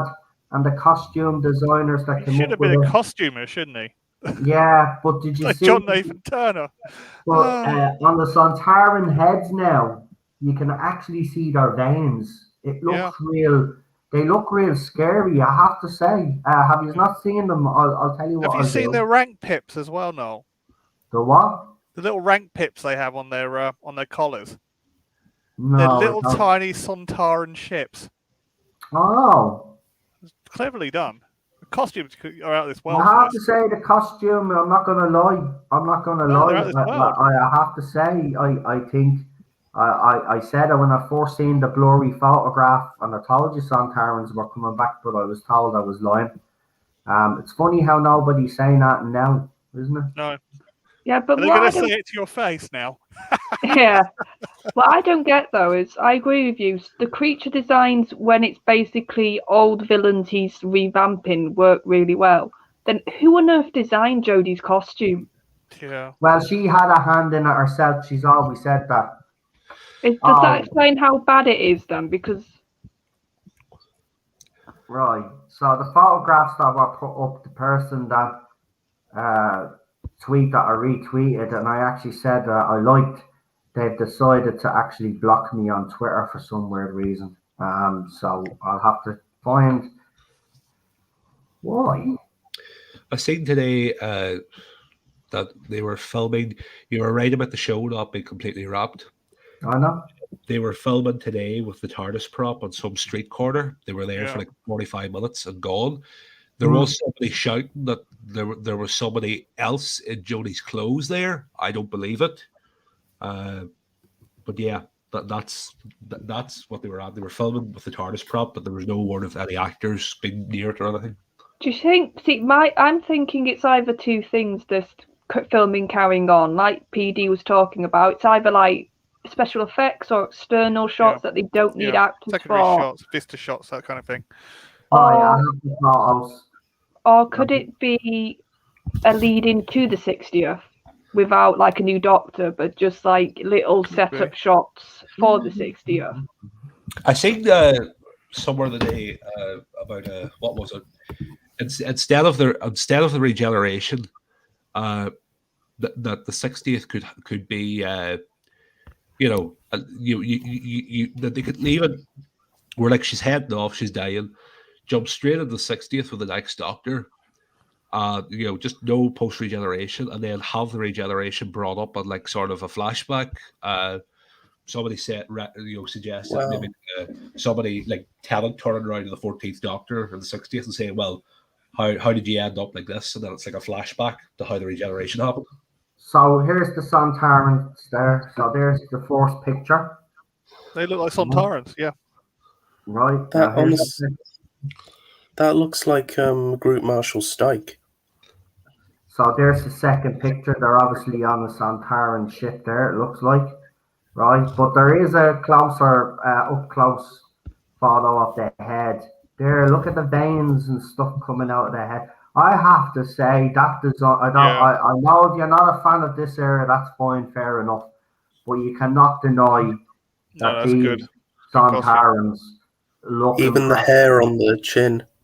Yeah, they look very impressive. I have to be honest. The hair, the eyebrow, the hair on the chin there, the ears and the veins. I love that little added detail. I have to say, I love the new shape of the head. They don't quite look like potatoes anymore. Yeah. It's good, isn't it? Like ogres now than potatoes, yeah. Yeah, I think the ones, like, as much as I love RTD, I think his Sontarans didn't look that great. No, they were too small. That kind of looks like a classic Sontaran, but modernized. Yeah. Yeah, I was gonna say that Sontaran looks actually intimidating. Like if you saw that coming at you in like a force of them coming towards you, you'd run. It's not that the Sontarans are meant to be strong. Like they could pick up Tom Baker and chuck him over him. Oh, Ted! Look who it is, folks. It's Teddy Bear. It's the 14th Doctor. Don't be me. What, buddy? What are you all upset for? Eh? What are you all upset for? So, look, he has his treat. Right,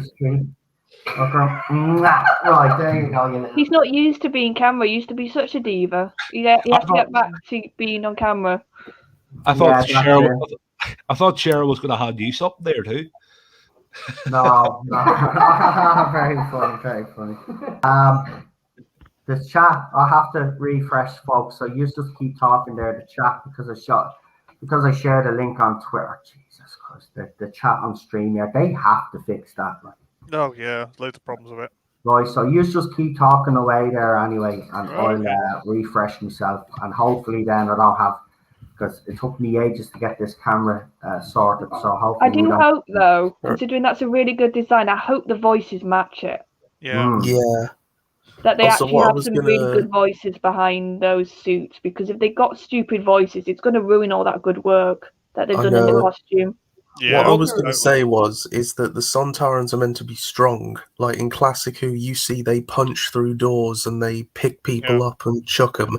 You know, the Russell ones were all stubby and they didn't look like they could pick up a log. Yeah. This one, if you got into a fight with him, it looks like you would lose.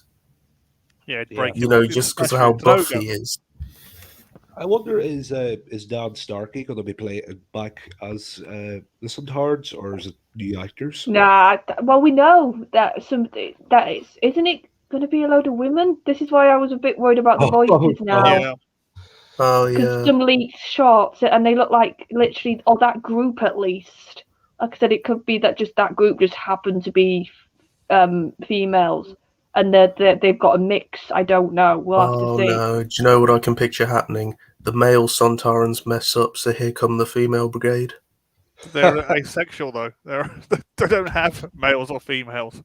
But that's why I commented about the voices. Yeah. Because if you've got a scary-looking costume, and I'm sorry, you've got a feminine voice coming out of it. Yeah. It's not going to go.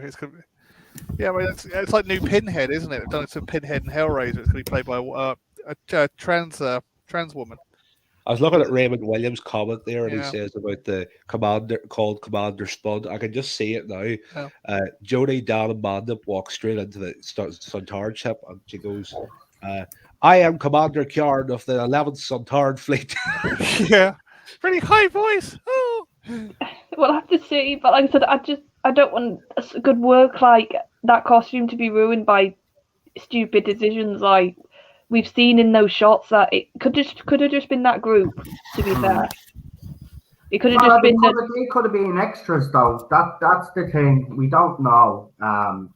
Because obviously we did see the photographs. If you're talking about the Sontarans, that yes, we did. Some at least in the suits. Yeah, look, you seen the face there. I mean, the face of that Sontaran looked very familiar actually, and it looked like a male face. So, yeah. No, I don't know, man. It'll be hard. We'll have to wait and see. I see Colin Archer writing into the comments, Sontar her. The thing is, they might have a male actor, and Jodie says, "Oh, you're a man, Sontaran," and he might say, "Oh, did you just assume my Sontaran gender?" Yeah, I would like to speak to your manager. Yeah, the last thing Charlotte wants is this: Jodie walks in and starts talking to Sontaran again.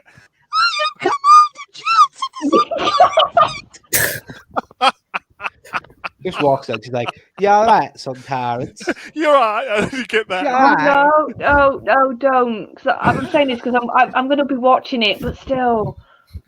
I'm not. Sontaran sounds like a ball's having dropped. Got me sonic screwdriver. It's on in a couple of weeks' time. Obviously, Charlotte will be on this channel.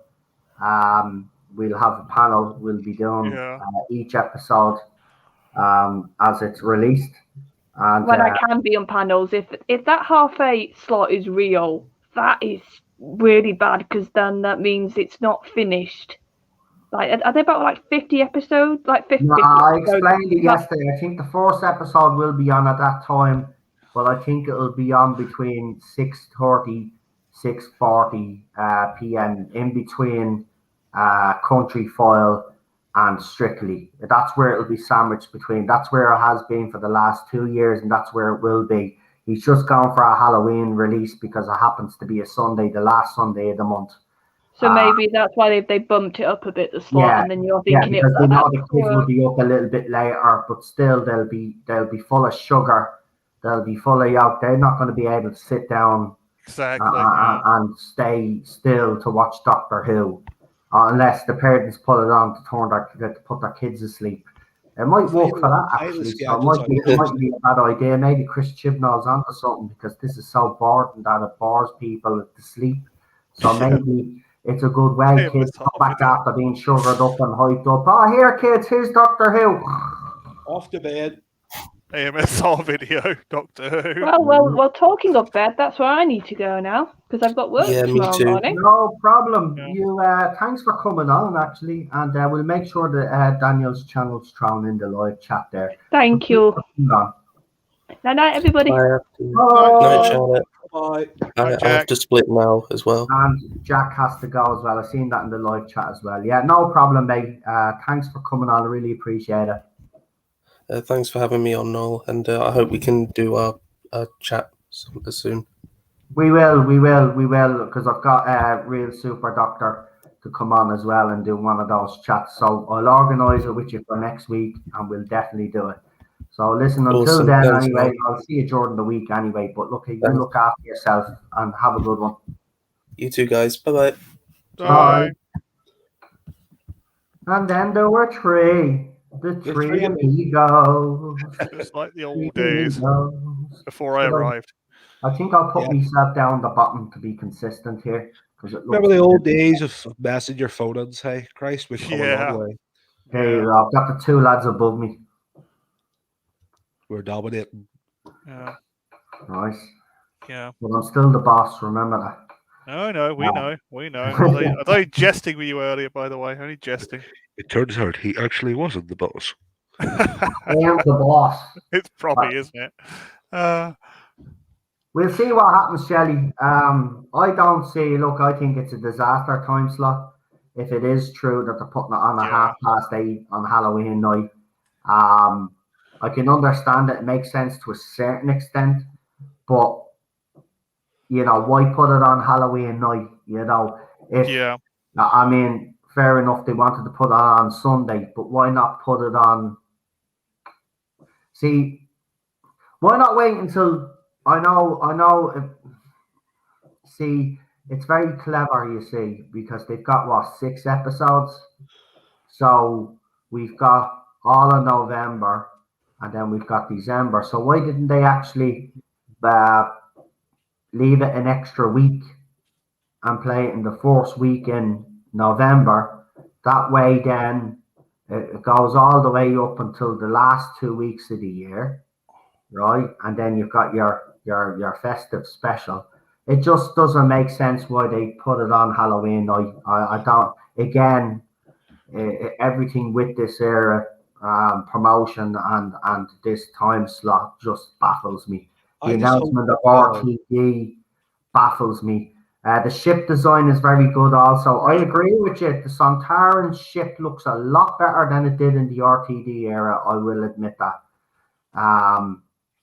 I just hope the show goes back to the Saturday night slot with RTD. Yeah, it's got to.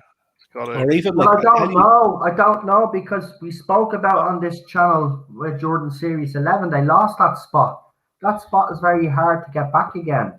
Well, It's the same with the Christmas spot. The another Christmas slot. slot. They've lost the Christmas slot, and that's a very hard slot to gain back. Now, in fairness, though, I will say this: the quality of programming on the BBC Christmas Day, unfortunately, has declined just a bit. So I think it would be ideal and perfect for Doctor Who to go back to Christmas specials, to be quite honest. But they'd have to fight for that spot again, Christmas specials, or else, and even when it comes to time slot, I know it's normally a Saturday or Sunday, but I'll tell you another slot I wouldn't mind seeing them try out: a Friday evening. But I suppose I don't know about that now. Friday evening, I want it when It's I drinky get time, back isn't to it? normality. I want to be able to go to the pub and Friday nights people like to watch TV and sit with their loved one, maybe watch Gogglebox or something like that. Then you do have Love Island and all, and that does beyond. That's on a Friday. Well, it's on every night of the week, but Friday night is a very popular night. Now I'd leave it on Saturday. I think Saturday has always been for Doctor Who, especially New Who, has been the prime time. Should be on prime time TV. Doctor Who shouldn't be on a Sunday night, dead Sunday night. It should be on prime time TV, and the prime time slot is between 6 and 9, isn't it? So Doctor Who needs to be sandwiched in between there on a Saturday night. That's where it belongs. the 6:30, 7 o'clock slot is ideally where it would need to be. Yeah, see, that's what I think you'll do with Sunday because of I think the first episode will be late, 8:30, as people have suggested, and then the week after that, then it'll be it'll be sandwiched between Country Foil and Strictly, like it has been for the last 2 years. They're not going to change that. That's the one thing that Chris Chibnall hasn't changed. I will say he's given her a kind of a time slot in there, and that's where they walk around. So you kind of guess. You don't really need to wait for the TV schedule to come out. You can kind of guess it is going to be sandwiched between though. The second episode will. I'm telling you, if they're going for this 8:30 time slot, it makes no sense. Then then I'm going to say it out straight. They're killing it because kids go to school Monday morning.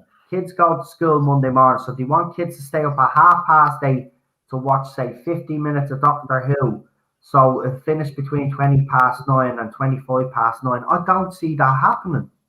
It's going back to its original time slot. I just think for the first one, because he knows kids are going to be out trick-or-treating with their parents, because apparently we've all got the go-ahead. Yay! As if they were going to stop parents from bringing their kids out anyway. But they go out trick-or-treating between 5:30 and 7 maybe half 7 at night, and then they come home, and then obviously they're a little bit hyper. Maybe he's thinking, well, put on a 8:30, they might calm down a little bit, and then sit in front of the TV to watch Doctor Who. But remember, it's going to be on for about 45, 50 minutes. Yeah. Right? Or I think they said every episode's going to be an hour long or something. We're not sure yet. But if that's an hour, so you put it on a 8:30, right? Finishes at 9:30. The kids are in school the next morning at 8:30 or whenever they get up for school. Yeah. They're up for school the next day. So, you know, for the first night, Halloween night, I can understand it because they're trying to get an audience that comes home with their kids. You know, they're trying to get the families to sit around the TV after they trick or treated. But I think this is a very bad decision.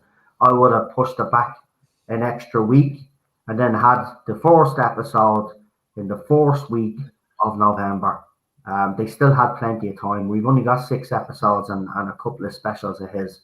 So why didn't they do it in the first week of November? It would have made a lot more sense. Yeah. And then started the first episode between 6:30 and 6:40 in that time slot. In that is sandwiched between Country Foil and Strictly. So I wonder, are they going to drop all the episodes on iPlayer after? Yeah. I don't know. Again, it wouldn't surprise me, but they've never really done that with Doctor Who. So unless I wouldn't say there'll be any difference for this season. But maybe under RTD, that is the model they're going to go with because don't Netflix and all Amazon Prime do that now. As some companies are doing the week by week episode thing, but that kind of annoys me now. We've gotten used to the binge watch model. Would they take the risk, or do they really care? They probably don't. They probably would. But then people are going to start spoiling it for everybody. I don't know, man, if I'd really want them to drop it all in one go, no matter how much I do dislike this era. You know, See, I see an article a couple of weeks ago that apparently, I don't know how true it is, that the BBC were apparently considered making part of like the iPlayer exclusive to the point where you'd have all your normal BBC shows on the iPlayer, but like their exclusive content, like for example, Doctor Who produced by Bad Wolf with a massive budget, whatever it's going to be. You know, it could be the case where like they were considering a Netflix model for that for those kind of shows, whereby you'd have lots of big content shows, and that but you might have to pay like a subscription. You can watch them. You can watch them weekly as they go out, but if you want to get access to the whole thing, you can pay a $5 or whatever it is to get access to the whole lot of them at once. Yeah, but here's the thing: BBC iPlayer doesn't work in the Republic of Ireland, and as far as I know, probably BBC iPlayer doesn't work in the US. So already you would be stifling your audience. Losing. Better put on a BrickBox instead. Yeah. Yeah, I think they're just going to do what they've always done. I reckon under Chris, I think under RTD, we might have a different situation under him. They could end up basically, saying to these streaming apps, right? So if you want to show Doctor Who, you will have to pay us such and such, and that means even more money flowing in. Remember, we still have this Sony takeover to happen of Bad Wolf Studio, so that'll be even more. I see somebody suggested one day that I don't know, could be worth thinking about. Not obviously not in the short term, but the long term. Somebody came up with this theory that what if Sony, I know they have, obviously they're buying Bad Wolf. Bad Wolf's main output from next year is going to be Doctor Who. Yeah. Somebody suggested, is this a long-term thing for Sony, whereby They're going to see how this goes. See if the ratings gets up, the popularity, if it gets back up to how it was. And Sony turn around to the BBC and say, we want to make you an offer and buy the rights to everything. Now, I don't know what way I would feel about that. I don't think they'd sell, seriously. I don't know. I think BBC studios are always going to be. I think what will happen is Bad Wolf obviously have the contract now. And I think that's the way it'll be kind of done. So Bad Wolf right now have the contract because Russell T, they've done his Dark Materials and all that other stuff, right? And so we're back to subconductor. So basically, So that's what they'll do. But BBC Studios will be always part of it. So they'll be always the same constant side. And then when RTD's contract is up and Bad Wolf Studios Productions contract is up, then they'll probably go to the red. Then there'll be people vying then to win the next contract, like HBO Max, Amazon, blah blah blah. Yeah, and because what a lot of people don't realize is that there's a lot of people out there who shout defund the BBC, BBC bias and all. I have my own opinions about the BBC, but we'll be here all night if I want to do them. The thing is, if the BBC went bust in the morning, BBC Studios is a completely different entity. Exactly. So if the BBC went bust in the morning, BBC Studios would still be around because it's its own independent company. Exactly. Martin, have you seen what's happening lately with BBC? A lot of the programs are going over to BBC Studios now. Well, the thing is, there is a charter. I'm sort of into the politics. Because of the BBC's financial struggles, what was recommended and what they've approved is that a lot of their big shows are to go out to tender for co-productions. Yeah. Oh, I see. The idea being that it would cost them less money. Doctor Who was going to go out eventually. I think they all have to be, the big shows have to be tendered out before 2027 was I see. So the next shows you'll be looking at is the likes of, one example I'll give you at the minute is the studio where Call the Midwife is filmed has been bought over by Netflix. Call the Midwife has to find a new studio, which could mean a co-production for it. Strictly Come Dancing is going to have to be put out to tender at some stage. It's not financially viable for the BBC to continue making Strictly, even though it's bringing them in by ratings. They have to save money, so they're going to have to do a co-production. All these big BBC dramas, shows that love, even the likes of Country File, EastEnders. Eventually, either by 2027, I think at the latest, they have to go out to tender to external production companies as a cost-saving measure. They don't want to get rid of them, but they have to go to BBC Studios, who then tender them out. So, I see what's happening now. So the BBC get the final product. It's all managed under BBC Studios. They get the shows. The BBC saves their money. BBC Studios handles the shows. The shows are made and they're broadcast on the BBC. I think that's the whole idea. It's to save the BBC money, but hand it all over to BBC Studios. Oh, I see. It's cost saving. I wonder what. Yeah, that's the idea behind it. Yeah. So right. Well, as I said, Radio Times, but maybe this is not a clickbait article, but they've just thrown up something 29 minutes ago, and I think it's interesting because we've been speaking about on this channel way before anybody else did. But hold on, I'll get the article up and then I'll screen share.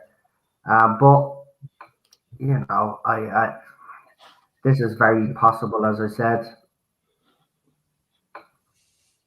So, and the comments by David Tennant, the quote by David Tennant makes me believe that there's something in the pipeline.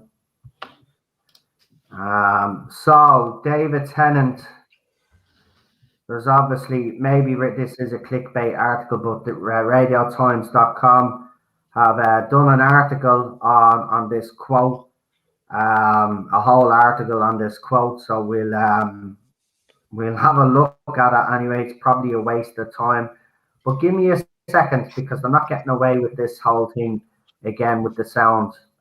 So if you two lads just want to talk. Can do. No bother. Yeah, it's listen, As Tennant said on the Graham Norton show 8 years ago, he's an old whore. He'll turn up for anything. Yeah. He's back for the 60th. There's no question. Yeah. No way in no hell you question can miss that. I just hope Matt and Peter join him too. Yeah. Which I reckon they will. Matt will. Whether they get Peter, I don't know. And I reckon he'll try and get Paul Miguel as well. I hope he does. Paul's up for it, I think. Paul's up for it. And I seen a photo the other day of you know that Sylvester McCoy and Colin Baker and David Bradley were in Cardiff the other day. They reckon they're doing an interview for the centenary special, just interviews. Yeah. Colin Baker has lost a lot of weight. Oh, I see. Now, whether that's medical or whether it's what he's doing, you know, if he, I know I haven't really. He's not. Look. I know where you're going with this. I spoke about at the start. There's no way that they're involved in Doctor Who, Jodie Whittaker's run, or no. I'm not. I do believe it's probably for the centenary thing, but some fans out there have done YouTube leaving videos on it saying that they're coming back. They're not coming back. They're not coming back. See now, there all of a sudden it's not auto playing. Oh, there it is now. See that? But I've made sure it was off. See that? They do want to stop you from reading their articles to dirty. Right. Anyway, David Tennant on possible get away article. Advertisement. Get away. Hold on. Right, here we go. David Tennant on possible Doctor Who return. Never say never do anything. The usually popular actor isn't ruling out a return to the TARDIS. Is this going to be another clickbait article? Is this going to be another clickbait? Probably, yeah. It's all been loads of clickbait articles by Radio Times. So following the shock announcement that Russell T Davis is coming back to run Doctor Who, it seems like anything is possible for the BBC flagship franchise, with former star David Tennant now weighing in on the possibility of his own return. Tennant collaborated with Davis in the most popular era of the revived series, sharing the screen with companions Rose Tyler, Billy Piper, Martha Jones, Friedman, Angie-Man, and Donna Noble, Catherine Tate. The series transformed Tennant. Yes, it is a fucking clickbait article. Jesus Christ Almighty! Yeah, nothing but clickbait from Radio Times. The Radio Times, will you? Speaking to Digital Spy, he explained it depends. At the moment, you say yes to Doctor Who, even before you've done an episode, you're being asked whether you'd go back after you finished. I don't know if this happens to James Bond. I don't know if Pierce Brosnan gets asked if he could go back to James Bond, because there's that element of fantasy. Anything is ultimately possible. You should never say never to anything. I think that way madness lies. Yeah, I was going to do a video on this, but these are the Pierce Wenger comments that I was telling you about, folks. Little is known about what Davis has in store for Doctor Who, with current showrunner Chris Chibnall having several more episodes before passing the baton. But the BBC's head of drama, Pierce Wenger, has described him as a man with a vision. And then he goes on to praise himself, by the way. It's not in this article, but he says it wasn't the hardest decision that he had to make. So he's already given himself a little pat on the back. Nobody gives a flying crap. This era is in the state that it's in because of you, Pierce Wenger. Anyway, I think, look at the clickbait article, but if you're asking me, what do I think? I think there's a possibility now that RTD is back. If you look at Billy Piper's recent comments as well, she was asked would she return to Doctor Who, and she said it was the right script and it was the right moment. She'd come back now. David Tennant saying right script, right moment, and never say never. Listen, put it like this. I reckon, I seen that interview RTD done the other day when he accepted that award, but he done another interview where he was like, I'm not even thinking about it. He's like, it's too long away, and this, that, and the other. Yada. Chibnall said the same thing, and he had Jodie cast. RTD has, he would have the 60th script done by now. Mm. And I would throw any money that Tennant knows that he's been asked to come back. He would have went in writing the script. He would have rang whoever he was going to ring and say, right, are you coming or are you not? And he would have wrote them in. Tennant's coming back. I would put the house on it. I just hope I'd love for one of his companions to show up too. Who, I don't care, just one of them. I hope they don't do the whole Billy Piper thing again where No, I don't want Billy Piper to come back. I'm going to be out straight. I like Billy Piper as a companion. The reason why she gets so much credit or she gets the adulation that she does is because she's the first new Who companion that we've seen on screen. But as a companion, she was a pretty weak companion compared to Martha Jones. Exactly. And Donna Noble even. Donna was great. Martha was great. But Donna was probably, in my opinion, the best. But Martha Jones is up there as well. I love Martha Jones. But Rose Tyler wasn't a great companion. If you break her down, she was actually quite a mean-spirited person, especially towards her then boyfriend Mickey Smith. But look, as I said though, I don't want. That's me one concern that I do have. I don't want the RTD rehashed greatest hits kind of thing. Oh, here's Billy Piper. Oh, here's. See, the thing is, if he's gonna do it, I would rather him just do it on the 60th and get it down the road. And do something fresh for you remember Barry's on the 60th and shoot that. That's it, and I think that if they are going to appear, that's where they would logically appear in the 60th, and then for his 14th season, he brings in a new companion, new Doctor, new TARDIS, and then we go from there. Well, what you have to do is you have to do the fan service on a plate thing for the 60th. Do the greatest hits, remind people of what Doctor Who can be like, and then at the very end of it, drop at the very end of the episode, like he used to do when he was on it before, drop the trailer for Series 14 at the very end of it. Yeah, he will do that though. I think just like the old days. Because he'll have a trailer soon. Yeah, that's the thing. When you see now the stark difference, folks, right? The stark difference in the promotion, right? Now, will Atten beat Series 11 promotion? I don't know, because that was, even Marky and I think PD would agree with me, that was unprecedented, like the amount of promotion that Series 11 got. Her Doctor got the focus, the interviews. She was at Fashion Week. I mean, articles everywhere. She was splashed on everything. Well, right? Interviews, Comic-Cons, you name it. Everything was done. It's about time. Do you think RTD's era will look, if they have all this money coming in? Sony money, yeah. There's people writing up how accurate it is that if Sony take over, that they could be getting twice, maybe triple their budget. Exactly. And I know money's not everything. Movie money, money isn't everything. Money doesn't make a show good. Money can make a show look good, but that doesn't necessarily mean it makes a show good. So yeah, I do agree. Money isn't everything, and they have to be very careful.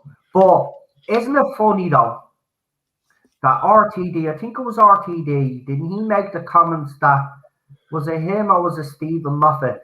They said that the budget didn't give them room to do a kind of Marvel style kind of universe. What's that RTD?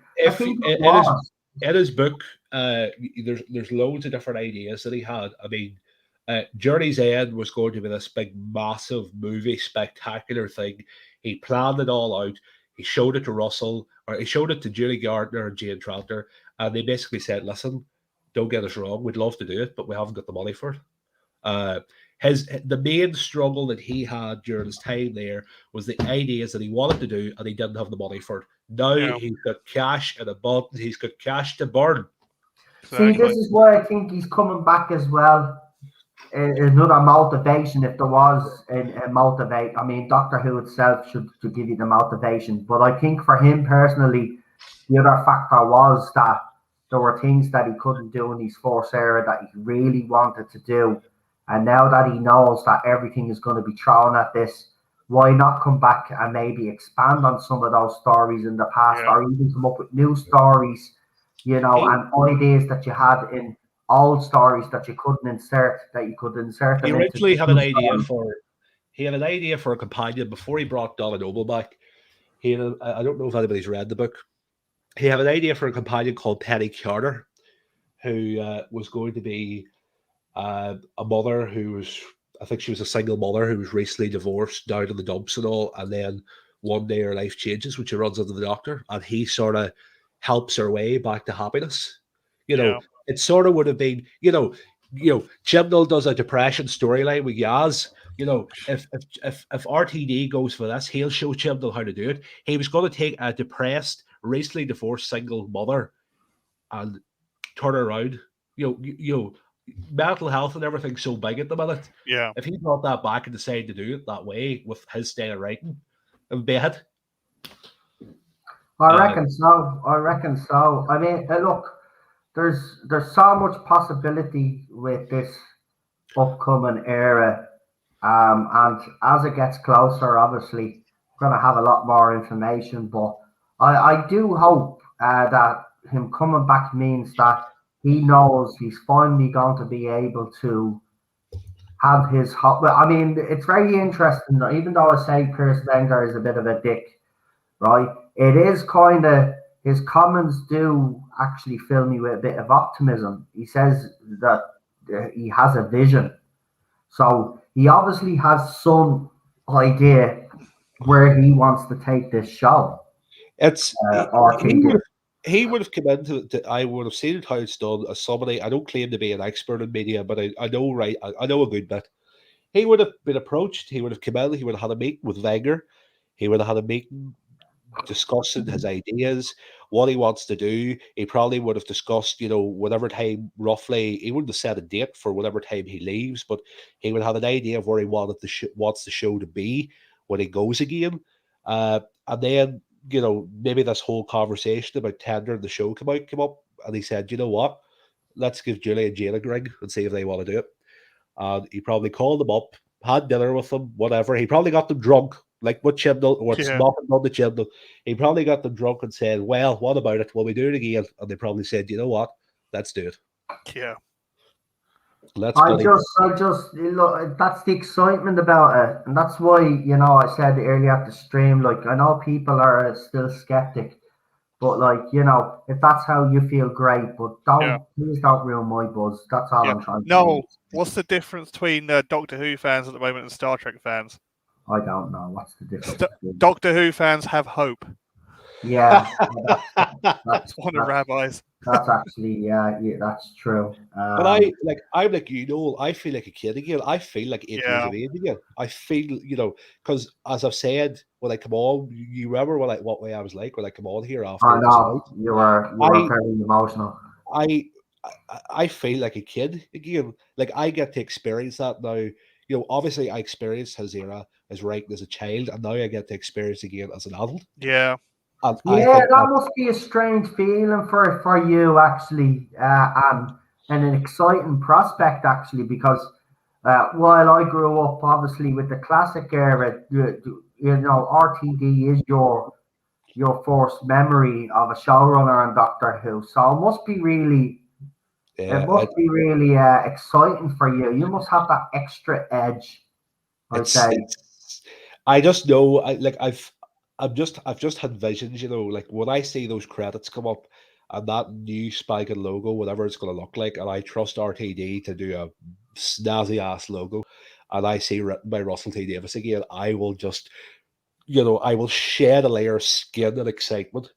I don't know. It's actually good. You might even get emotional and shed a little bit of a tear. You never know. The first episode, because remember, when the woman who fell to Earth got such an angry reaction, if you all remember, guys, right? Yeah. And then after that was even more angry. But it is going to be a unique experience to sit down and watch an RTD episode and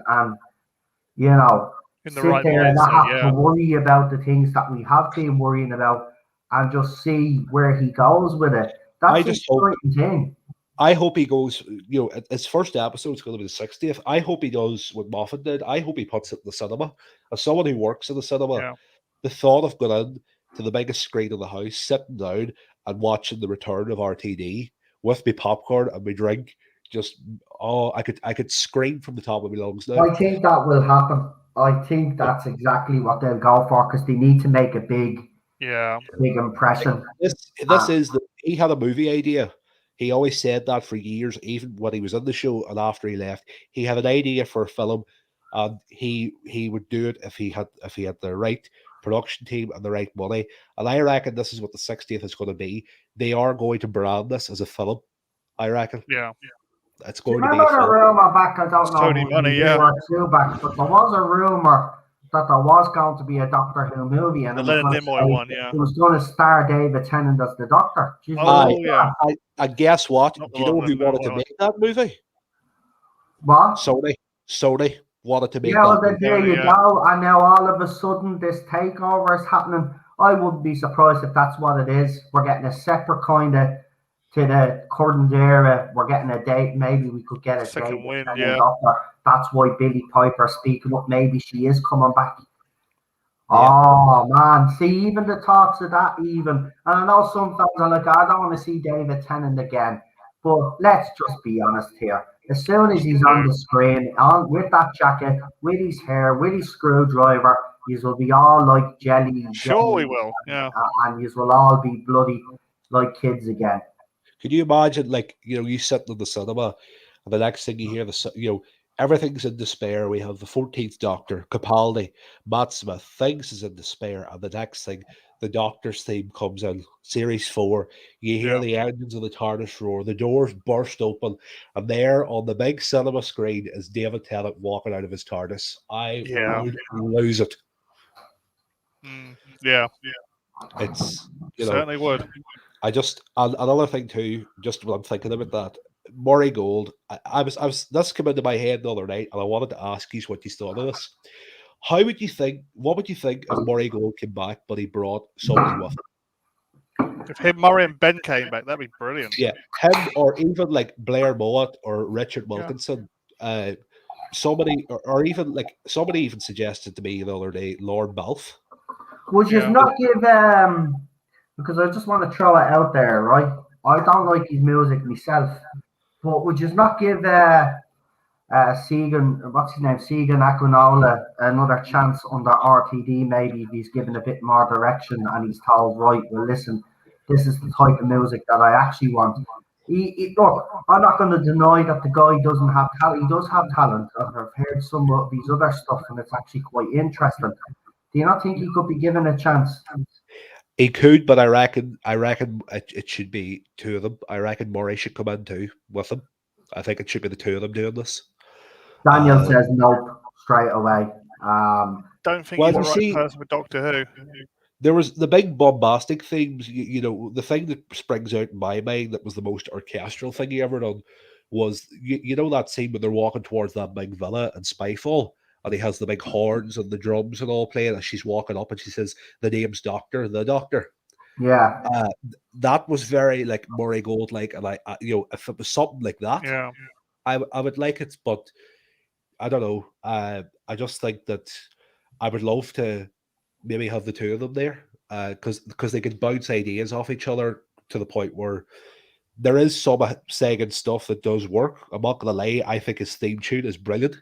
I know that the big do would need to be toned down a bit, the big drums, but I think if you combine his modern style of music with the style of Murray Gold that we were all used to in that era, if you put the two of them together with a few new tweaks on it, I reckon you would have something special. Yeah. I thought that for Daniel it's a no, for Raymond Williams it's a no. PD, what do you think?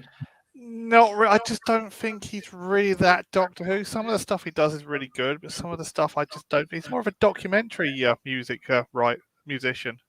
He's very young, and I know that hasn't got really anything to do with experience. Could he learn with experience? That's the question. I mean, like he's only like. Is it fair to just throw him out on his air and not give him a chance with? with RTD because, you know, as I said, with RTD and maybe if Murray Gold, they've kind of come back and they work together. But it's either one or the other, I reckon. I don't think you could get two composers of those names, even though you prefer Murray Gold. I don't think you could get those two to work together, to be quite honest with you. It'd either be one or the other. Lord Balfe, his name is, he done the music for his Dark Materials, and he done the music there recently for Black Widow, the Marvel film. So we could get him then. Yeah. He is the connection there, but that's what I say. A guy I was speaking to at university the other day said, you know, what if they brought in the two of them, Murray and Lord, to see what they're like, because they might bounce off each other. But I do like Lord Balfe's music now. It's something different. Or even if they wanted to, you could go down the Richard Wilkinson route where it's orchestral, but you sort of have the slight touch of synthwave on top of it, which I like. Yeah. He's a guy that I listened to his tracks the other day because he done the music for that Edge of Time game that Jodie Whittaker's in. But he uses a motif of the main theme a lot in his scores. You remember in the 80s when they done that? I love that. And I love the wee motifs that go back to the main theme tune within certain tracks. I like him for that. Yeah, I'm just not too sure. I just think Stegan's not really kind of drama. I think he's more kind of a documentary, and I think that's kind of the problem I find with him. He done the documentary. He's trying though. Yeah, he is. Yeah, I will give it to him. Look, you know, he came in fresh face. I don't really like his theme tune. I'm going to be honest with you. I don't like the bass. Kind of ruins it for me. I think it sounds too straight. There's actually a very good video on YouTube where someone has compiled it to 7 minutes and 20 seconds. Sorry, someone got YouTube on in the background. I'm getting some feedback. Is that all right? Hello. No, I can still hear it. I'm getting a bit of feedback. It's never happened before. Could be me. Give me 2 seconds. Yep. I don't think my what you hear settings are up. No, you're echoing as well, PD. Yeah, I don't know what it is. I'll refresh. Hold on. Yeah, PD, could you refresh as well, mate? Your thing. Back in a minute. Oh, I'm gone now. It's all gone. Yeah, now it's gone. Yeah. There you go. So we'll wait for Real Super Doctor, Marty to come back. Marty and Real Super Doctor sound similar, actually. That's Marty, yeah. Marty and Real Super Doctor. See that I'm getting names wrong now and all. Oh, there you go. I'm up in the corner now. Actually, that looks a bit weird, but we'll leave it like that. But what you're saying there about Sagan, his music, there was a documentary on BBC iPlayer there about the events on 9/11, and he done the music for it. And it was brilliant, but it was real orchestral. It nearly put you in mind of Murray Gold. Yeah. And I thought, Christ, this music's amazing. And then it was only for a scene in the credits, it was him. I was like, what? Yeah. I just don't reckon he's getting a direction. There is a 7-minute version of where someone puts all the theme tunes together. And then when it gets to the Jodie Whittaker theme, you actually see it's so obvious. They have to take it down a few octaves because it's weird sounding compared to the rest of them. It just doesn't fit. I've never liked it. If people like it, and I know there is a lot of people that actually don't like the era but do like the theme tune, I just don't like it at all. I thought the music in The Woman Who Felt the Earth was actually pretty impressive, actually. The problem was that we got more of the same every episode. Yeah. And then that music in Rosa Parks. I won't say anything about the Rosa Parks episode, but all I'll just say is if you're showing an iconic moment on an episode like that, and you have a pop song playing in the background, and not a song of that era, like you're in the 1950s, wasn't it the 50s or whatever it was, right? 50s. So you have music from that era. It just seemed out of place. There was a million part of the music, wouldn't he? So that would be his job. So that was a bad choice. Yeah. I just feel his music is all the same, but when I first heard it, it was fresh. It did sound good. especially in The Woman Who Fell to Earth. But then I just felt every episode it was the same kind of monotone music, and just no liveliness to it. Like RTD and Murray Gold got it spot on when it came to the music in his era. When it came to Stephen Moffat, I think sometimes Murray Gold's music wasn't quite right for certain scenes, and it was too repetitive. The would either overpower the scene or it wouldn't be enough, for certain scenes. So but look, I think by that stage, as I said, Murray Gold had kind of when it came to Doctor Who, especially, I think he did kind of like most people do. He kind of born out a bit. And that's not his fault. It's nothing to do with his talent. You just do burn out. It happens with everybody. Everybody burns out. When you burn out on this channel, you burn out. You just have enough. Things start to become a bit stale, and But he's had a few years away from Doctor Who now, so I don't know. Look, this is what this RTD era is bringing right now. We didn't speak like this, or were excited after Jodie Whittaker was announced. Right, we were all down. We were all talking about how Chris Chibnall was a hack and was going to ruin the show. Then we start seeing the trailers and all these little promos that we were doing, and we were like, "Yeah, we're right," giving it all this. But we were never excited for it. This is the first time now since this regime took over. It's nearly 5 years now, isn't it? Or it is 5 years. I can't really remember at this stage because it's been so long for each season. It feels longer. It actually does feel longer. People are saying, "Oh, she only done 3 series. She hasn't been here that long." Jesus. Well, Christ. 3 series. It'll be 5 years by the time she's finished. That's 5 years. Yeah. It'll be 5 years. So for 5 years, I haven't had this much excitement, buzz, nothing. Right? You're really I came boring on here on this channel, and all I've done is I've complained, and rightly so. By the way, it's my opinion, but I'm entitled to those opinions, and a lot of people do share those opinions. But for the first time now, I have a little bit of optimism. I am excited to see what RTD does. And for all the other side that say, "Oh, well, it's going to be worse because RTD is very progressive." I know RTD is very progressive. The difference is that he's actually a decent writer and won awards, and it can actually put characters together and develop them well, and put story arcs together. And he can have these little messages, but they're interwoven into the story. Exactly. The message isn't the main focus like it is under the Chibnall era. That's the difference. So we do know what we're getting with RTD. So you need to get over that one, because we're not stupid. We know Doctor Who better than you guys do, and that's just the reality of it, right? I've already seen the comments, by the way, and I just want to say this because I said it on Twitter last night, and I'm dying to say it on camera now that I'm on camera. I've already seen tweets from people saying now that Jodie Whittaker is gone and leaving, they're leaving. So with that, I say, don't let the Tardis door hit your ass on the way out. Yeah. Bye. You are not needed. You have proven our point all along. Said it from day one. You guys aren't fans of Doctor Who. You are fans of Jodie Whittaker and what she stood for.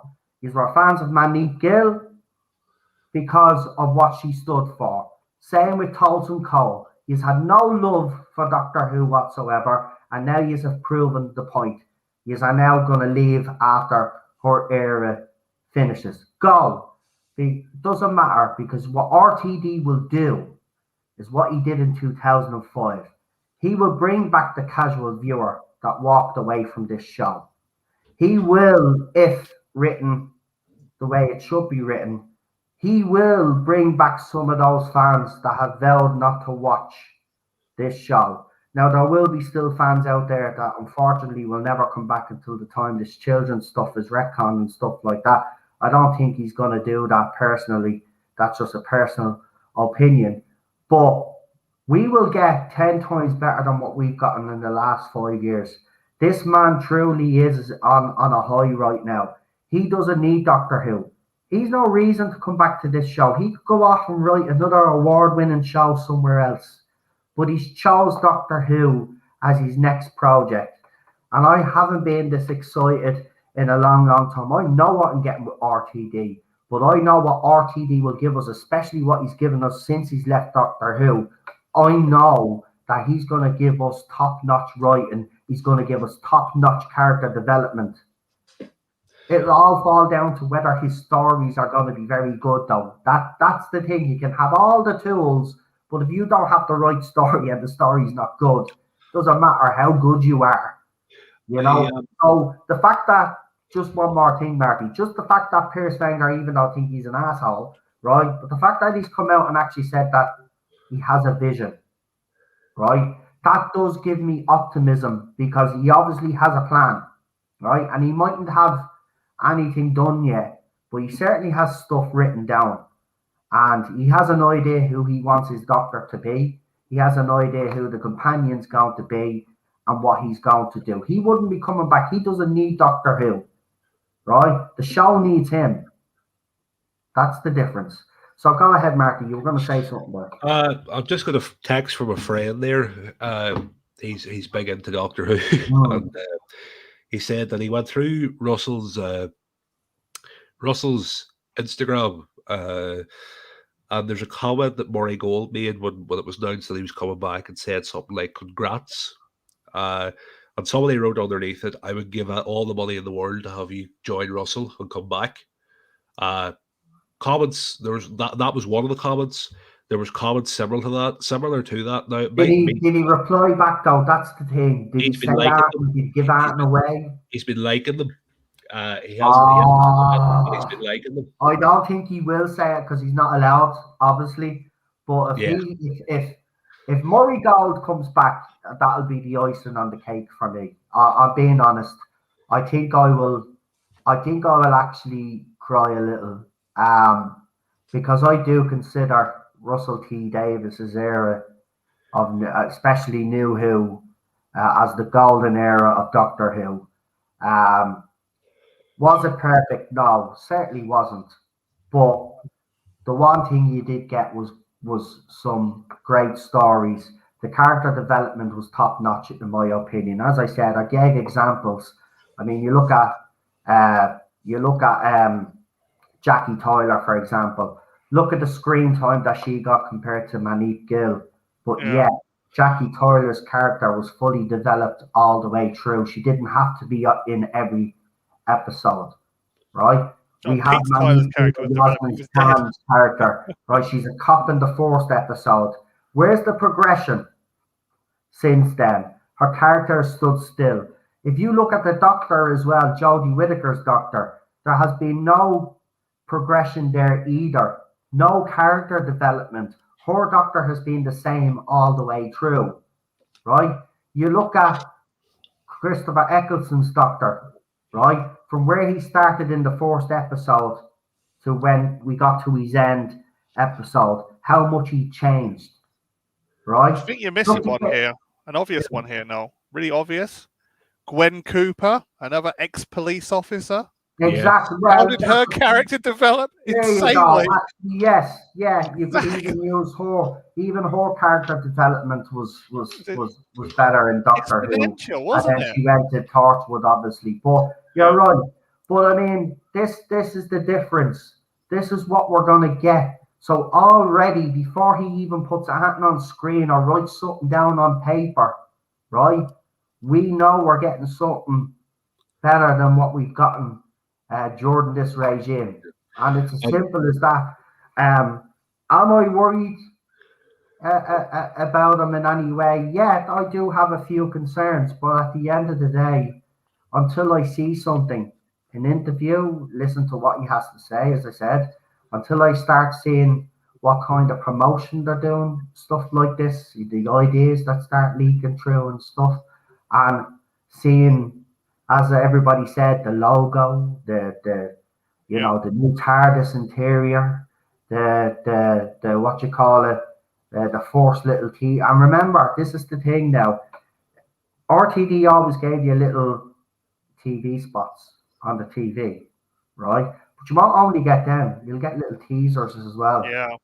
You get a trailer, then you'll get an extended version of that trailer, then you'll get a second trailer. This is what this man is very good at doing. And coming soon as Right? well. Exactly. And it won't be coming soon. Lenny Henry as blah blah blah, like they've done for this era. Yeah, that was Right? awful. It'll be the episodes. He'll be showing the future of stuff to happen, right? It won't be what actor. Oh, look who we've got in it. So come and watch us. We've got Lenny Henry. We've got such and such. We've got how diverse actors. Housewives. You notice got Mr. Big from Desperate Housewives. Come on in, Chris. Chibnall puts out trailers with no release date. You guarantee at the end of that trailer for series 14, at the end of the 60th anniversary special, it'll say Doctor Who will return in spring in the name of the first episode. Exactly. He will give us a rough time frame for when to expect it, because now at the minute we all knew it was going to be autumn for this series, but nobody had a fucking clue when it was going to be. Exactly. Whereas RTD is a fan and he knows how it is. He knows what it's like to be sitting waiting for that date. Yeah, but here's the thing, Marty. You say RTD is a fan. We know that Chris Chibnall is a fan. No matter what we think of his interview and his criticism of Pip and Jane Baker, he clearly was passionate about Doctor Who and was a fan. This is what I can never understand about this man. RTD and Stephen Moffat are both fans, right? Did they touch the line? Yes. Did they ever cross the line and do something that they weren't supposed to do? No. Even Moffat reeled back when we all thought he was going to name the Doctor in the name of the Doctor, everybody was going mental. But it turned out to be something completely different, and he'd actually tricked us all, right? Yeah. So, but that's what I'm saying. They've always touched the line, two of them, right? They've always touched the line, but they never crossed it. This man comes in and decides, well, not only am I going to touch the line, but I'm going to cross it as well. And by the way, everything that you've known the Doctor to be, I'm going to change that now because I feel like it, right? And this is what I can't understand. If he is, I'm not saying he isn't a fan, but this is where I can't get my head around that. And this is the point I'm trying to make. I am a fan. And it upsets me that he's done that. It's upset a lot of people, including you guys on the panel. Charlotte, everybody that we know out there, right? So why hasn't he got the same reaction because he's a fan? How does he not know that this was not the right thing to do? Like, that's what I don't understand. Did he think, Doctor, look, they'll accept it because, because I'm trying to move the show forward? I don't know. I don't know what his logic was behind it, because as a fan, it upset me. You've all seen my reaction during the Timeless Child incident. And now that I'm on camera, I'd just like to apologise for that. I've gotten the piss taken out over that as well, but I don't really care. That part doesn't really bother me anymore.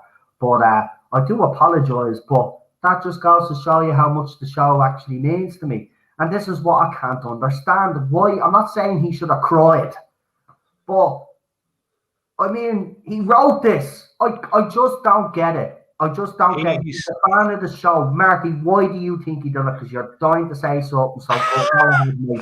Why do you think he done this? Go on. I genuinely think he done this because the show, when he inherited it, wasn't as big as RTD, and it's sort of been sliding under Moffat. And my general consensus theory at the minute was he thought this would draw people back in if he did do it. He thought this would draw, this would somehow open the show up to a new audience, and unlimited doctors, unlimited rice pudding, the whole lot. He thought that this would just open the whole thing up. And just like that dinosaur, it has come back now to bite him on the arse. Exactly. It has come back to bite him on the arse. Pip and Jane Baker, or God rest them, will now be looking down at Chibnall with a glass of whiskey saying, "Haha, we told you so." Yeah. Now, I will give it to him though, right? he has said that he is embarrassed by those comments, and I think he did. I don't know. I think he said he apologized to them, obviously, before they passed away. Now, whether they accepted that apology or not, I don't know. But I have been told that I've actually seen the quotes myself. He is actually embarrassed by that, and that he said those things. But that's the thing that I don't understand. He's a fan, right? So he obviously admitted that he got it wrong there with those two. So why did I still don't get? I know what you're saying, Marty, that he honestly, genuinely thought that this could reinvigorate the show. Yeah. But by God, look there is a scenario here that he could have, right? But I think where he went wrong, and it wasn't even the casting of Jodie Whittaker. Even if he cast Jodie Whittaker, right? But what should have happened then from day one was everything that didn't happen, right? When she went on to the radio interview, that was the first thing that she did. She started talking about toxic. Yeah. Men, Yeah. right?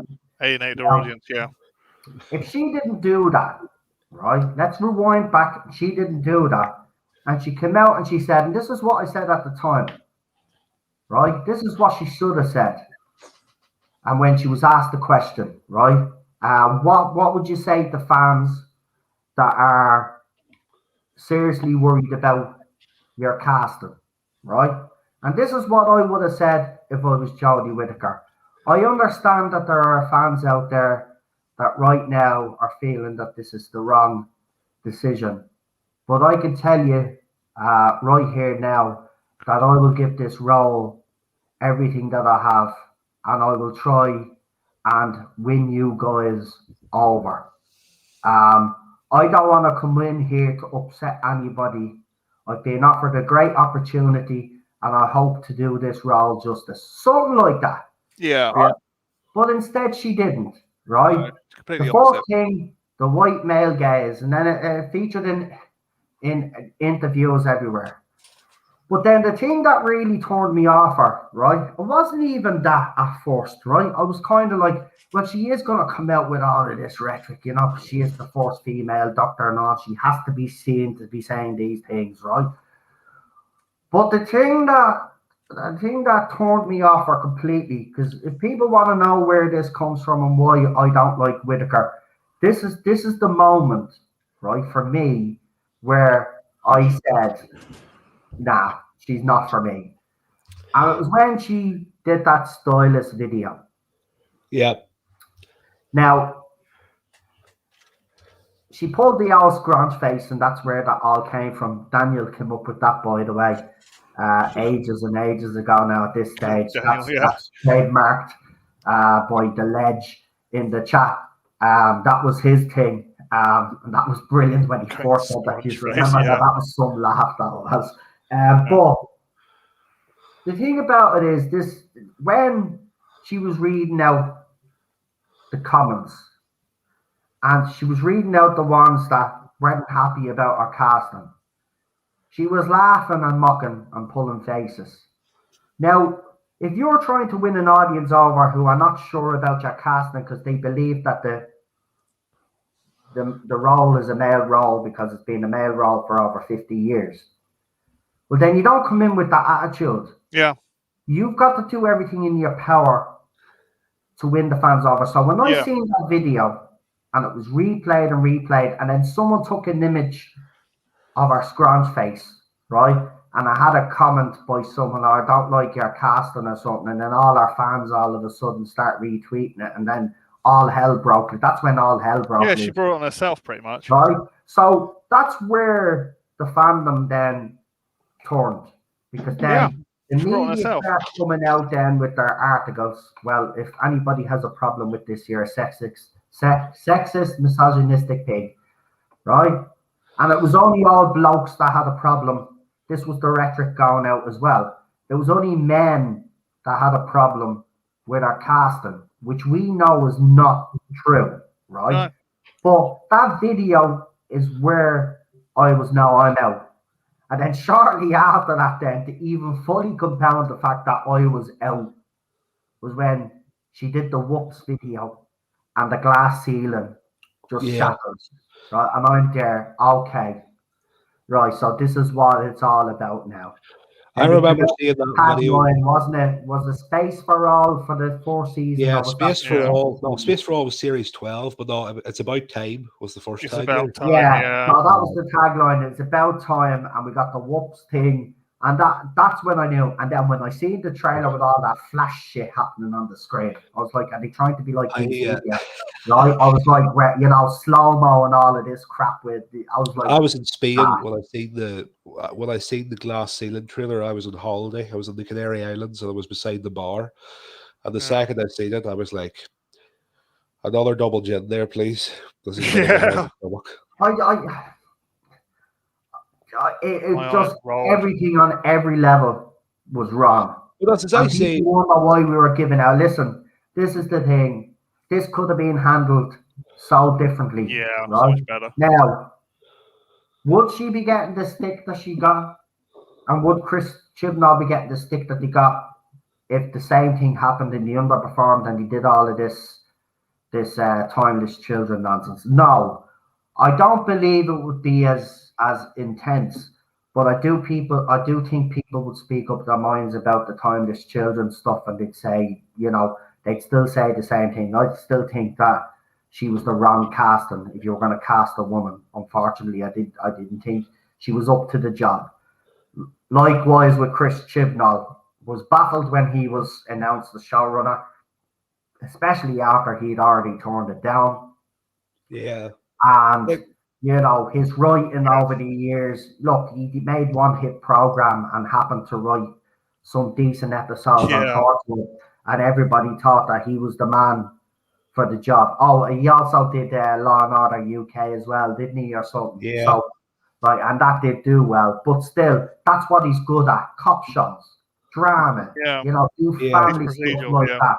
When you add sci-fi element to it, and you've got to you know, respect canon and carry on, that's where it becomes RTD. Look at RTD has proven how good of a writer he is, right? And even he has said that Doctor Who is one of the most difficult shows to write for. So those two were incompetent from day one, right? So, but I do believe if they hadn't come out with all this rhetoric, it didn't have the promotion that I had, just like all this feminist crap. The logo wasn't the way it was. I think there would be a different attitude. I think people would still be relieved that they're gone. But I don't think that this era would be looked at quite as harshly as it has. Now, I think it is justified to be criticised as harshly as it is. I think it's some of the worst Doctor Who, dumbed down Doctor Who that I've ever seen in my life. I was BBBs and you'll bore the kids to death. I was all for, like I've told you this when I came on this channel at the very start. I was all for it. I was all for a female doctor.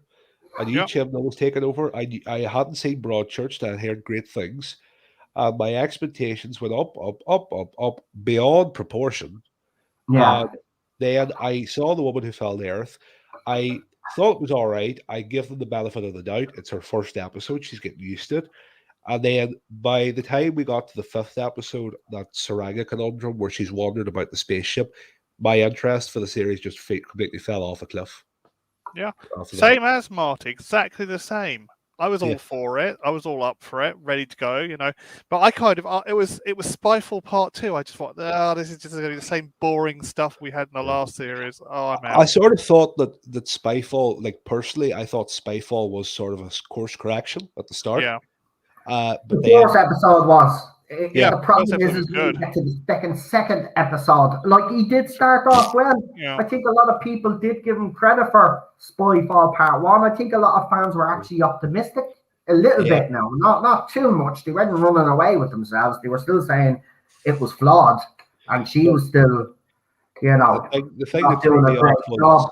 But the story itself was actually an interesting story. He'd actually written an interesting story. Yeah. But then you get to the second part, and then it all fell off a cliff. Yeah. And then you get to Orphan 55, which had that worst episode ever. Yeah. And then Awful 55, you mean? Awful 55. Yeah. Awful 55. And then we had Nikola Tesla's Night of Terror, which was May, and then we got The Fugitive of the Judoon, and I'm not going to lie, I'm going to say something about The Fugitive. I remember at me review at the time, I was actually it was good, but baffling. I was actually quite positive for that episode, except for the reveal of the fugitive doctor. I thought the story up until then was actually, but when Jodie's doctor dug up the TARDIS, I knew what was coming. I knew what was coming, and I was like, no, they're bringing in a second female doctor. Oh no.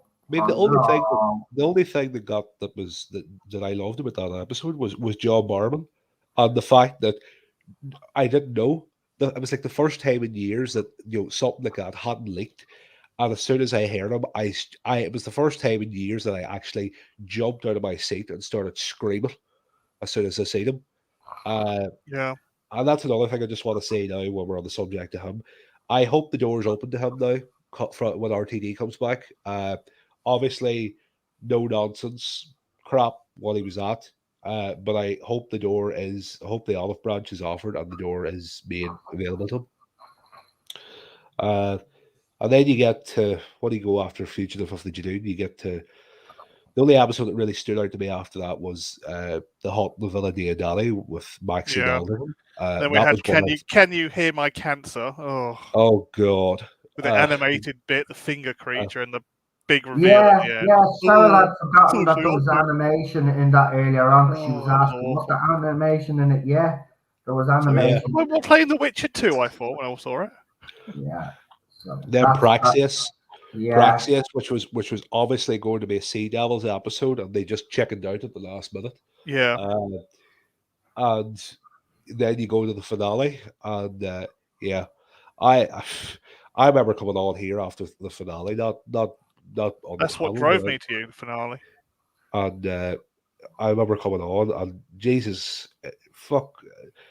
I remember turning to my mom. My mom was watching it with me, and she turned to me and she says, "My mom was about 3 or 4 gins in at this stage, so she was rightly on. She was well oiled up." And my mom turned to me as she was sipping her gin, and she says, "They fucked Doctor Who." Yeah, was the word she said. They fucked Doctor Who, and I says, "Yeah." And that was just in my head for about 3 months after. I just could not get it out of my head. Yeah. She was right. She was right. If your mother is like sitting there watching Doctor Who with you and she's saying that, right? I mean, how did nobody else see it? Like, you know, she would be the ultimate fan. Like she remembers the days of she remembers Hartnell. Wow. She remembers Hartnell, and she watched it, the whole way up till about mid Tom Baker, and then of course we all came along, and she got married to my dad, and she only really got back into it with me when I started with Eccleston. But she says, I remember watching it. I remember watching Hartnell and hiding behind the sofa. And she says, what Chibnall, she didn't know what his name was. She says, what your man done there, she says, was an absolute joke. It was an absolute joke what he done. Yeah. My mum, she was raging, and she's not even as glued under his eye up. Yeah. I would actually walked out my bedroom after that episode. I literally stood on the landing. I said to my dad, I go, that's it. I'm done with Doctor Who, and just walked away really pissed off.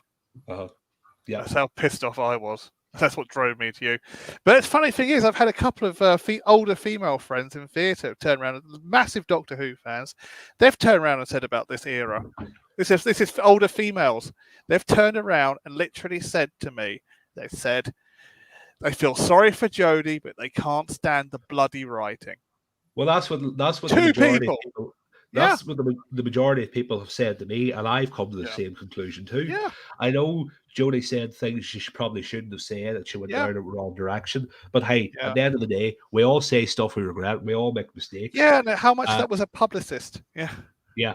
I had that opinion like yours, but then when I found out that she just treated it like a job, on a step up the ladder, did that as well.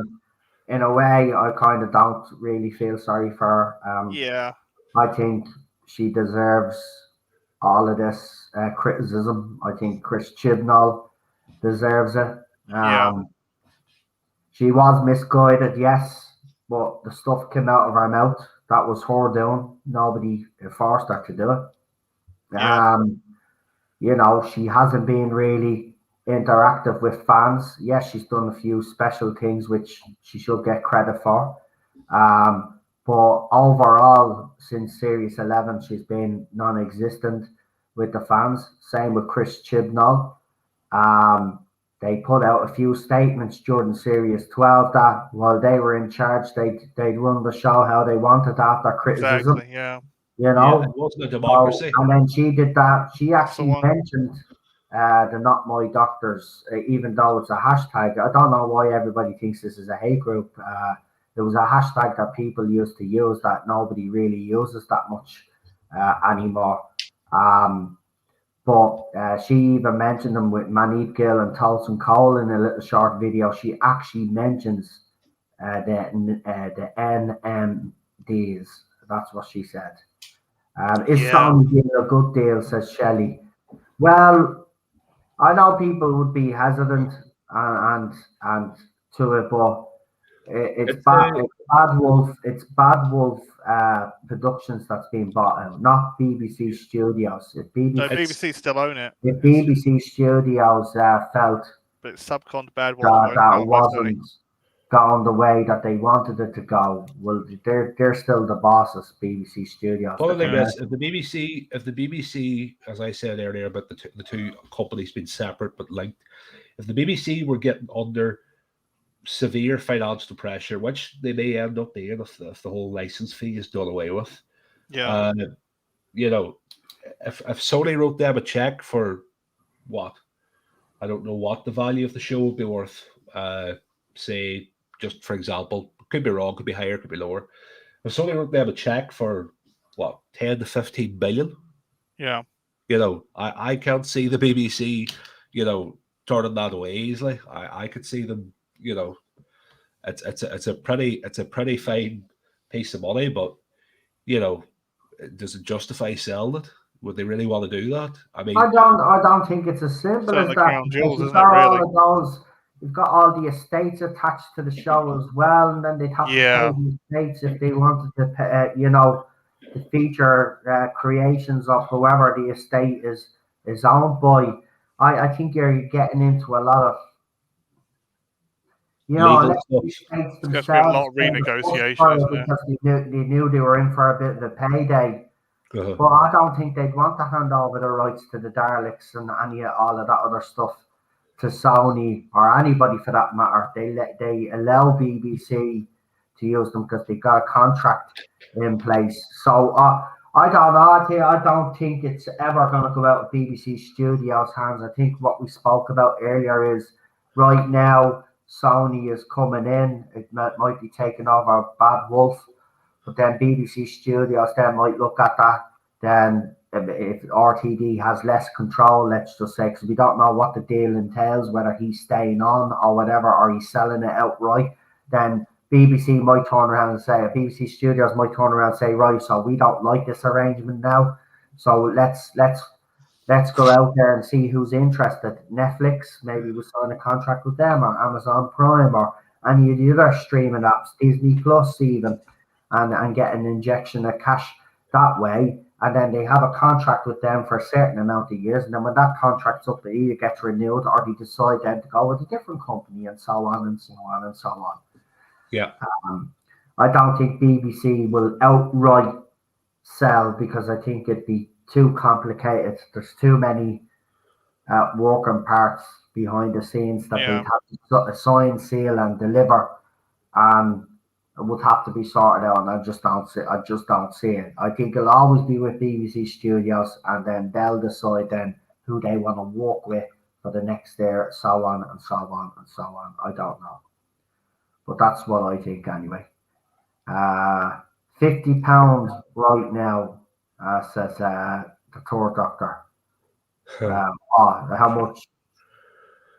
How much like Doctor Who is worth? I don't know. Yeah, I wouldn't say that. It's like a lot more since RTD's come like back. the era is awful, but Doctor Who's name is still pretty powerful. As I say, like it's got the, you talk about the worth of the show. Like if RTD comes back, he says he wants it to be a Marvel style spin-offs, and he has a vision for it. I've said it, how many times have I said it before? You're the right people on it, the right people working with it. There's no reason in 5-10 years' time, maybe more, that you could have this franchise as big as the likes of Marvel or DC. Like the BBC don't really, the BBC are struggling financially. If they get the right people in to look after this show, they'll not have to worry about money. Look, I told you, we've all been talking about on this channel. The BBC did not know what they had, right? And I don't think they've ever known what they've had. That's a good idea, Curly. You've got a show that's lasted as long as Doctor Who has. You've got something pretty special there. This used to be BBC's golden goose, but they've mismanaged it. Now it's taken out of BBC's hands now completely, and now it's in BBC Studios, the commercial arm. So they have the pulse of the public. They have the pulse of the fans. They know how fans feel. They won't be listening to propaganda on either side. People like me and people like other people that spin this. They will look at the cold, hard facts, right? That's what they will do. And then they'll come to their conclusions that they've come to. And if you look at it, bringing RTD back is a very big conclusion to me that it's desperate times, desperate measures. Yeah. You're under no illusion. This is going to be spectacular. It's going to be big, whether the storytelling, and that's the thing that we're all excited to see. That's what we want to see. Forget about, as I said, if people are outraged with RTD over things that he said, they have every right to be outraged. Where I'm going to judge him is what decisions he makes for Doctor Who and what I believe is Last Chance Saloon and the survival of the show. So for me, he has to get every decision spot on. So, there is that pressure. But I think he's relaxed about it. I think he has a vision. I think he kind of knows who he'd like to play the Doctor and who he'd like to be the companion. It's just he's got time now, right now, to just relax, wait for this current era to start finishing up, and then he can start concentrating on what he needs to do. And be under no illusion, we should start hearing something, I'd say, after the Chibnall specials. And then I think we'll start getting more information then. Yeah. The Adios Chibnall, we already know that Manip and Jodie Whittaker have already left. The fact that there's a journalist out there tonight wondering whether Mandeep Gill is staying it kind of baffles me. She's gone. They're all gone. They're all gone. Why would she survive when she's the worst character to be ever brought on? And I'm telling you, seriously, I said this.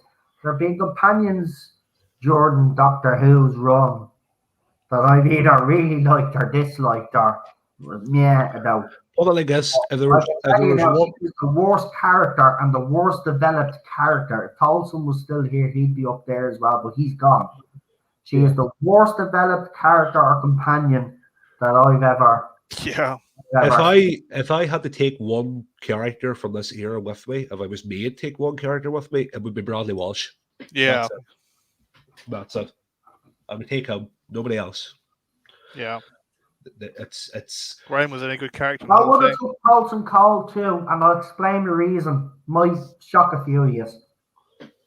But I think under RTD, his disability would have been written properly.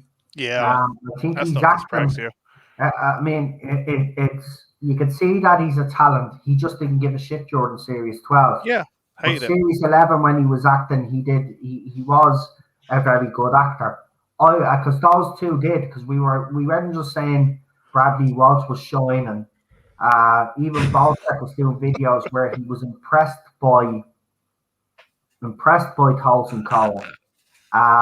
He just felt sorry for him because he was in this car crash.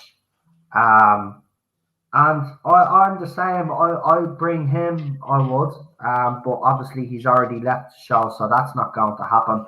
But for a journalist who works for the Radio Times to come out and say, well, we don't know what the future is for they're clickbaiting.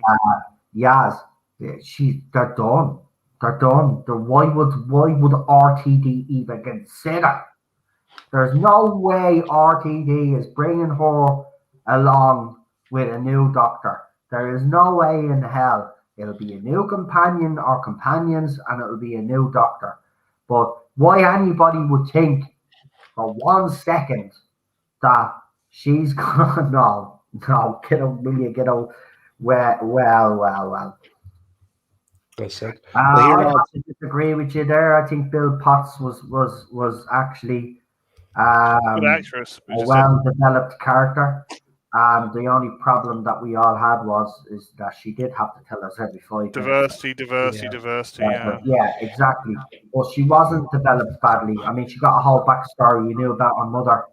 You know, the doctor even went back and took photographs of her mother. We know that obviously she was into women, but we also knew that that she worked in a college. University. And then the doctor seen her, and she worked in the canteen, like Billy Piper did in School Reunion. Her character was developed. It was well developed, more developed than Manny Gill. Anyway, I can tell you that Yasmin Khan. Yeah. She's been in two seasons. Yeah. Right, and on specials, and we still don't know what she's supposed to be. She's supposed to be this cop. But have you ever seen a cop like that, like her character act like that? Even in the first episode where she was trying to break up the fight with the 2 women. Yeah. It just looked so bad because she doesn't look like a cop. She doesn't look like she has the character and the right temperament to be a cop. You could tell she's an actress playing a cop, but you're supposed to believe that she's a cop. And she's not, and this whole thing that she was bullied and all, and the way she did it with the police officer giving her a coin, or she giving the police officer the coin at the end, or whatever it was, right? That's one of the worst character developments I've ever seen. And then when she says that she was bullied and racist abuse, where she sits behind the bin with Tolson Cole, and she actually comes out and says, people used to call me the P word, right? Because of our obviously our heritage, right? Yeah. She was one of the worst developed characters ever. No way. I'm sorry, I'm going to defend Bill Potts there. I actually like her in Series 10 anyway, so maybe I am a bit biased, but no way is she worse than Mandip Gill. No way. Here, no. I'm going to have to head on. I actually have a wedding to go to in the morning, so it's wedding bells for me tomorrow. It's not my wedding, don't worry. It's somebody else's. Thanks you wouldn't want to get married during the pandemic anyway. Yeah, I know. That's it. Hey. So I'll head on. Thanks for having me. No problem. And listen, enjoy the wedding, and don't do what I wouldn't do. As to say. Could you enjoy imagine? yourself? Don't get too drunk either. You know yourself. Oh, don't do worry. Could you imagine me on here drunk? Pissed, man. Just get pissed, and then you won't remember what happened the next day, and then relatives will ring you up and saying, Marty, you were dancing on the tables. You were shouting, "Here's the RTD." Could you imagine that? Hey, if I end up sending you videos tomorrow night, hey, I'll be in the wedding, and you'll be beaming them up here on this bloody camera. I'll be like, look what Marty's getting up to, lads. There he is. He has the shirt off. He's singing RTD. Welcome back. Jump the light. Fuck's sake. Well, listen, enjoy it. Have a good one, mate, and stay safe. No bother. I'll speak to you later. Thanks for having me. See you soon. No problem. All right. Good luck. See you later. Later. Where she worked, and the fact she had had Perdens is not character development. Bill never went through a proper hero's journey, which changed her before she was turned into a cyber man for nothing. I understand that you don't like Series 10, but I don't. And this is your opinion, but I don't see it that way. I thought it But was that's alright. what. But listen, that's what fandom is all about. It's about different opinions, isn't it? And there's nothing wrong with that whatsoever. Now listen, we'll go back to normal script because PD looks okay. small there. There you go. Camera back on because I'll be leaving now shortly. We've sure gone thing. 3-hour mark anyway now. Yeah. And I've got to go off, bring Ted out. I think we needed to have this chat though. I think we all needed to get this off our chest. And have something to eat so as well. It's been a good chat tonight. Because when I got up today, I wasn't feeling the best stomach-wise, but it's kind of settled now. So I'm going to have something to eat as well. So I'm going to pop straight off after this stream. But guys, so yeah, back on camera. Hey. So yeah, I'll be back on camera. Obviously a lot more than I was before. I think people did miss that, to be quite honest with you. And you know, being on camera, I suppose people can see who's talking to them, which I think makes it a little bit more personal for people. So I'm glad to have the camera back. So let's all give Cheryl a big well done, because she was able to get this camera and she got it for free as well, which is great. And it's got its own little tripod and stuff. And yeah, it's a heavy little thing. It was when I picked it up, got a bit of weight to it, have to say. I did try it on my PlayStation just to see if I could get away. No, but it's not working. So I was a bit about that, but that's because Sony have the patent for their own little camera. So, which is ridiculous, because you think like if you're stream, they'd let you just use a normal camera now. Maybe I'm being a little bit greedy now because I have because I have the camera. Can that be the new start of the era now? What you mean with the camera? I'm going to be leaving it on from now on. Yeah, listen, you know me. When I first started, I was on camera, and I had no problem of being on camera. It's just I dropped the Chromebook. How long is it now? It's been over a year, isn't it? Yeah, way more than that actually. I think it's been nearly a year and a half now at this stage. I dropped the Chromebook and the camera fell out, and I thought I fixed it and put it back in, but the camera hadn't worked since then. So I did notice a lot of people were a little bit pissed when that did happen at the time. So now we're back on camera, because the other side used to say, oh, he won't go on camera and show his face because he's afraid and all of this. Yeah, I've never been afraid to be on camera. And now you could see me facing the disappointment that I have in you on. Exactly. Exactly. Oh, Jesus Christ, I'm on a roll. I'm only back before stream and I'm on a roll already. That's what I like to see. But the camera has given me a bit of a renewed buzz. I've never seen you on camera, says Cyber Match Strikes. Yeah, most of the videos that I do have that where I was originally on camera, I had to privatize because the other side were taking clips and snippets out of context. And then they start doing disgusting things with the picture, as they would do. Yeah. So I did, because when the bullying and the harassment was getting a bit too much, that's what I decided to do. But I won't be doing that for these videos because they're gone now. You know, the era is done. As soon as it starts airing, the countdown to RTD officially begins. So I don't really care what they have to say anymore. And I said this even on Twitter. I don't care. It's like white noise now. They've been saying the same crap for 5 years. We get it. They don't like us. Get over it. Yeah. You know, the feeling is mutual. Word of Captain Kirk. The feeling is mutual. That's it. So I just, I just done with the stupidity of that side. Yeah. You know, they even today, you know, Like I'm buzzed for the RTD era, but you know there are people out there. He's gonna be in for a surprise and all of this. They think I don't know what RTD's writing's like. Yeah, we know he's They think I'm progressive. stupid. No, he's progressive. They think that I don't know that he's progressive and that he does put political messaging and his ideology into. I mean, in this award, everyone's going about. He's probably just doing a lovey speech. That's RTD. The difference is that he actually knows how to do it. Yeah, and will do it properly. Like he knows how to get his message across without pissing everyone off. Yeah, it's ridiculous. Like, yeah, you know, I'm not stupid. I've been around it. I've been around a lot longer than most of you. Right, and I'm not saying because I'm around a lot longer, you know, that I'm always right about stuff, because I can get things wrong. We all can, right? But I do have more experience, and I have experienced his era when I was older. So I know what his writing entails. I know what his ideology and his beliefs are. And I know exactly what he'll do with Doctor Who. Be under no illusion it will be progressive, but it'll be progressive done right.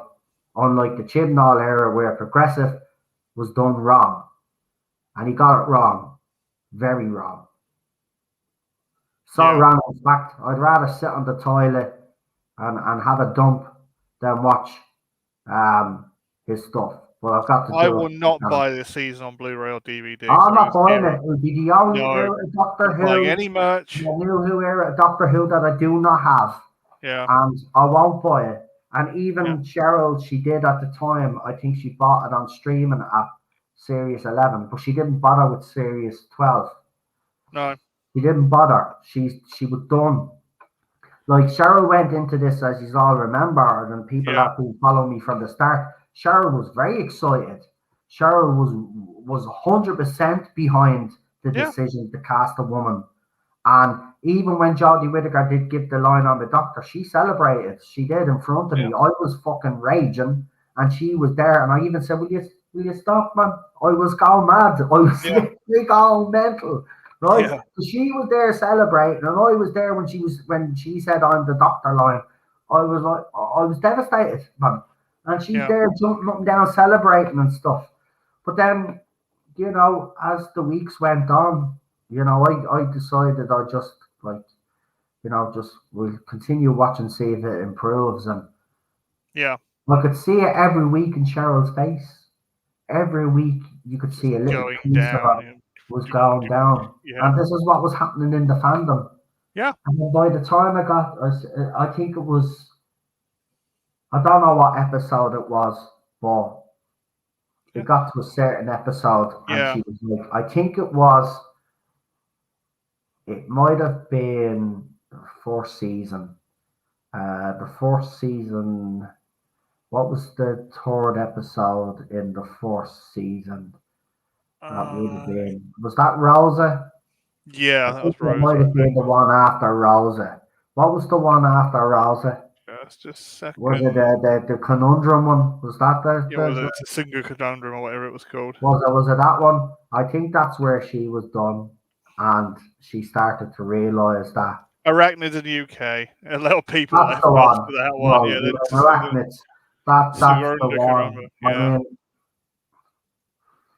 you know, people. I think that's where Rabbi left. Arachnids in the UK.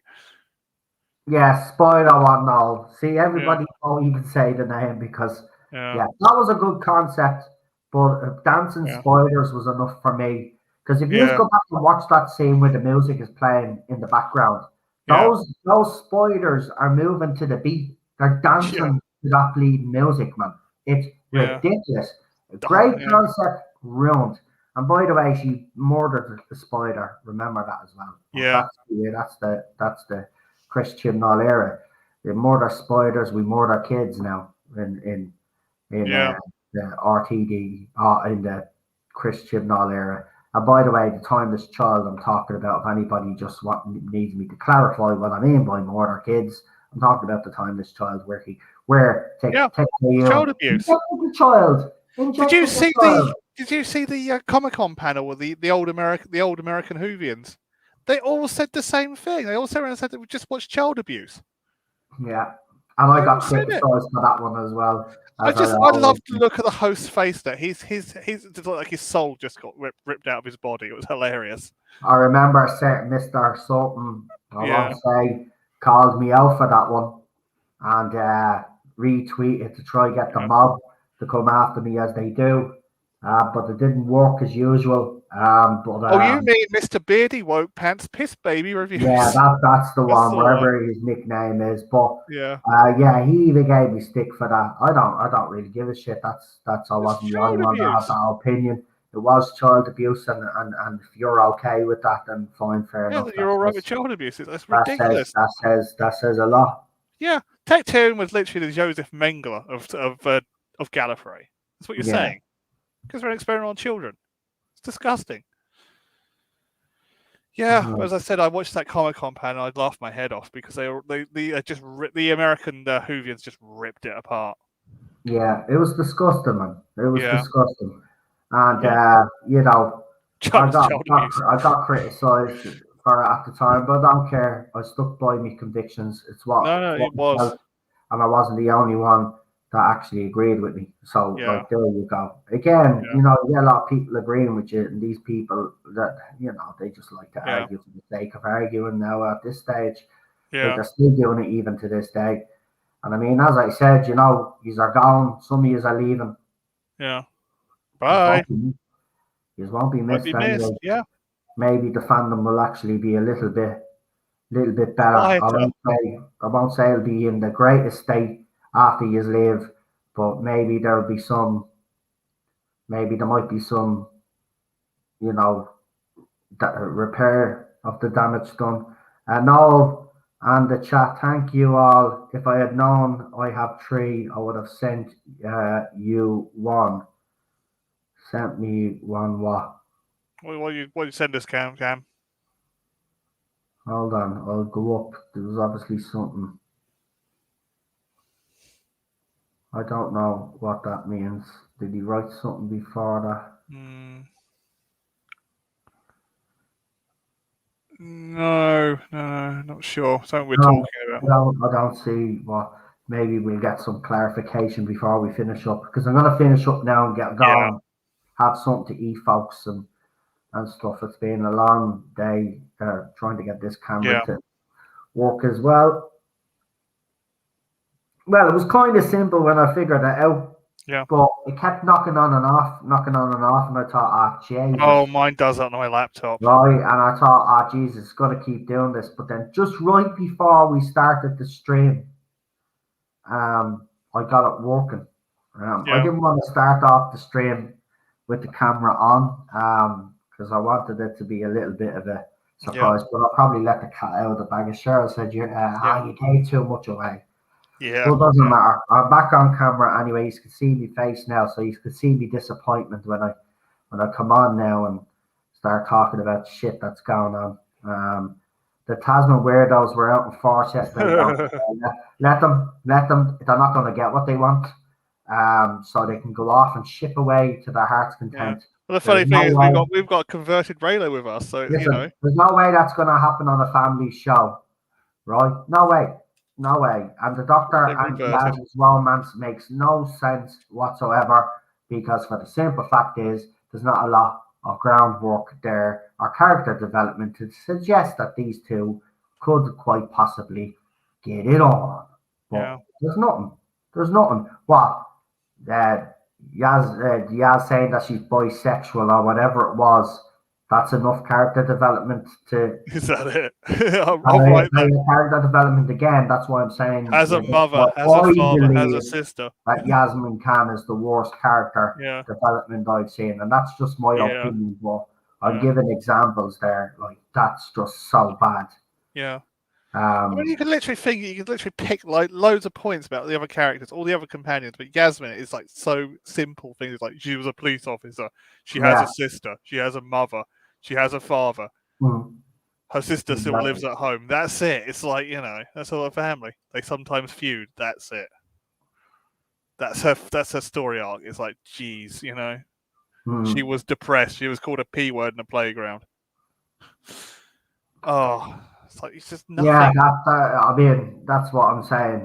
and you'll see. But here's the thing: all the people, maybe not all of them, but some of the YouTubers out there that have praised this era and defended this era in particular against people like us. I guarantee you, once RTD hits the ground running, and if he does produce even half, as I said, I think he will anyway. But let's say it goes perfect, right? And he does everything that we think he's going to do with the great story arcs and the character development, and he picks the right people for the roles, right? Yeah. Maybe you see the wind that changed then. Oh, they'll be all over it. They look back at the Chris Chibnall era and see how he did it to the way RTD done it. Yeah. Right?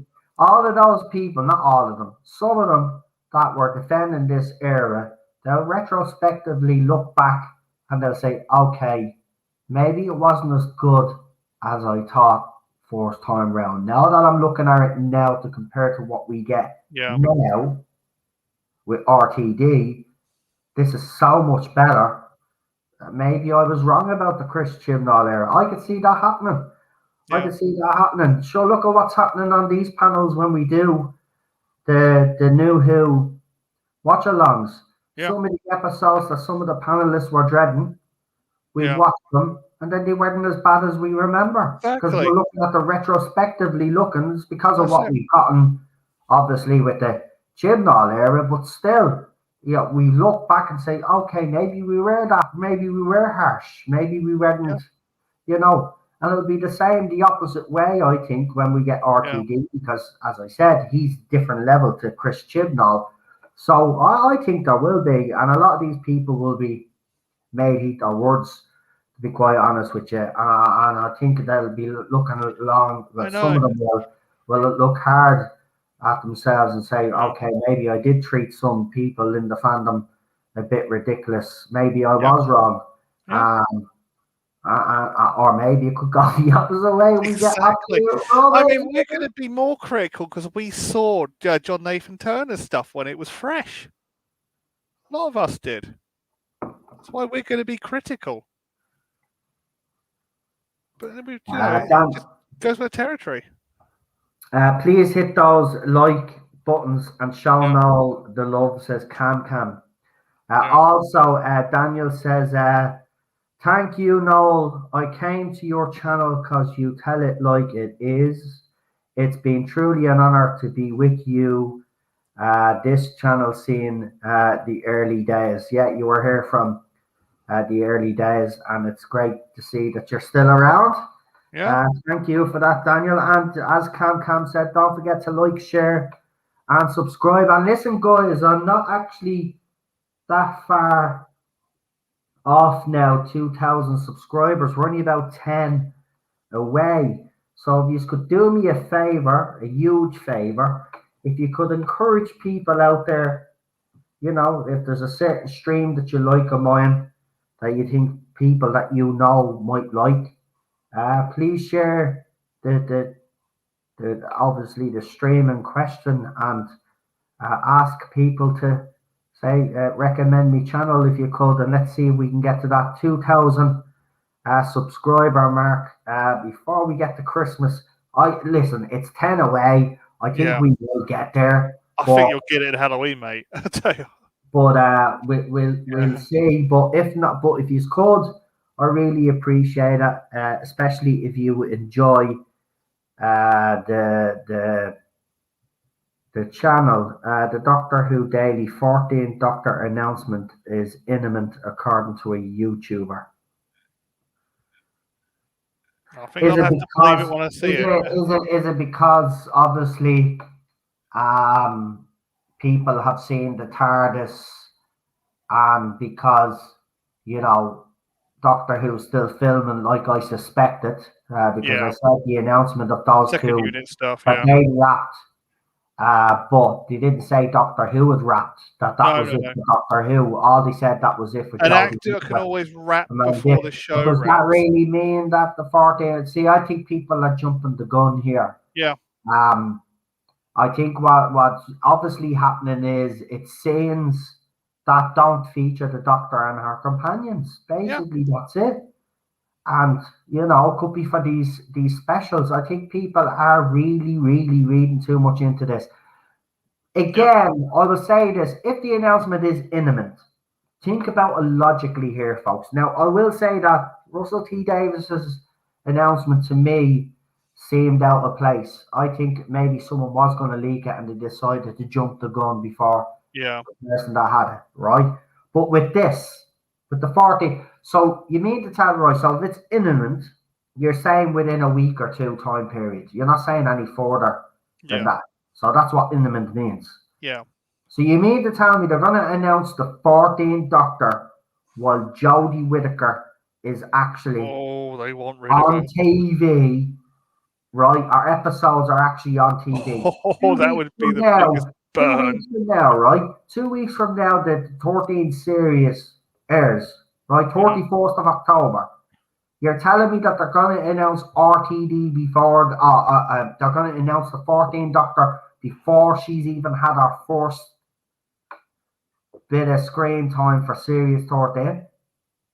Honestly, leave it to the end. Do you really believe that they would do that? And I'm asking a genuine question here. Do you think they will do it? No. Because if you're asking me, right, if they did that, this is my opinion, right? If they did it, well, then they're trying to kill Series 13. They are, yeah. That would right? be it. That would be if they do it, if they announce the 14th Doctor while Series 13 is on air, right, they're killing it. They're trying to carry that air. That'd be the right? proof And that tells you everything that you need to hear. Exactly, right? Yeah. But I don't think they're trying to kill this era. For the simple reason is they pour all of this money into this Doctor Who flux rubbish, right? We might think it's rubbish, right? But they've thrown all that money into it. We are not going to hear, and I agree with Sigma, because I've said this on the channel anyway.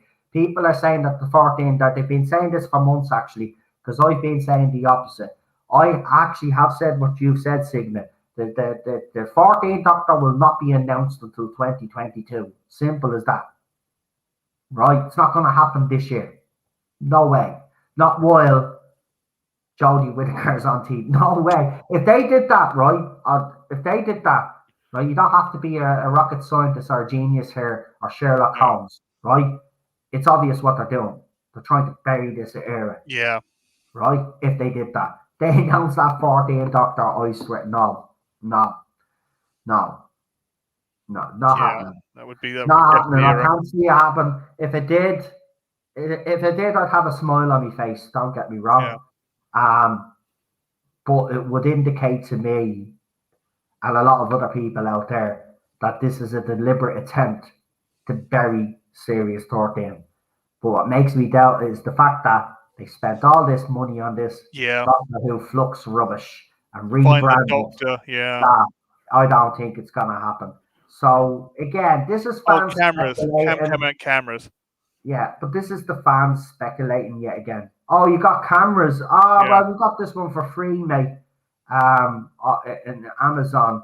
But thank you. That was that was a lovely offer, mate. I really appreciate it, Cam. But the camera, the one that I have now is actually it's actually good. It looks all right, folks, doesn't it? Looks great. Yeah, I'm not fine. pixelated or anything. The poor old Father Miller 4K camera. It doesn't work through his ISDN. I did have problems with this at the start, but it seems to be a good enough camera. I have it at the angle that I'm happy with right now until obviously we do the new setup. But Cam again, thank you very much. I really appreciate that. He's a good man. He is good guy. But look, I don't see it happening. I agree with Sigma. I've been saying it on this channel for a long time. All of those YouTubers out there, they're just doing videos for clickbait. Listen, I guarantee you, right? If say you guys in the chat know obviously what I'm gonna say here, so you would know that if I did a video, right, I'm telling you now, it would be clickbait, right? I'd say, right, listen, I'm going to do a video later on and say the 14th Doctor will be announced soon, right? Now you guys know that. Obviously, I've told you, right, that it's clickbait, right? But people that haven't watched tonight wouldn't know that. So the viewers would obviously jump up. If I put a headline, a title of a video, 14 doctor to be announced imminently, someone sees that up on YouTube, straight away everybody's going to flood to that video. Yeah. And that's what I don't like that. I get accused of it myself. Yeah. And maybe once or twice over the years, I have kind of done a little bit of a clickbait video. I'm not going to lie. Yeah, I think every YouTuber does do. Every once in a while, yeah. Once in a while does, right? But I haven't seen it as bad for this current regime. But no, there is no way they announced Dr. 14 this year. If they do, then that indicates to me personally they're throwing it under the bus. That they're throwing this even after the money they've spent. Yeah. I don't think that would go down well. So I don't think it's going to happen until after Chibnall's last special.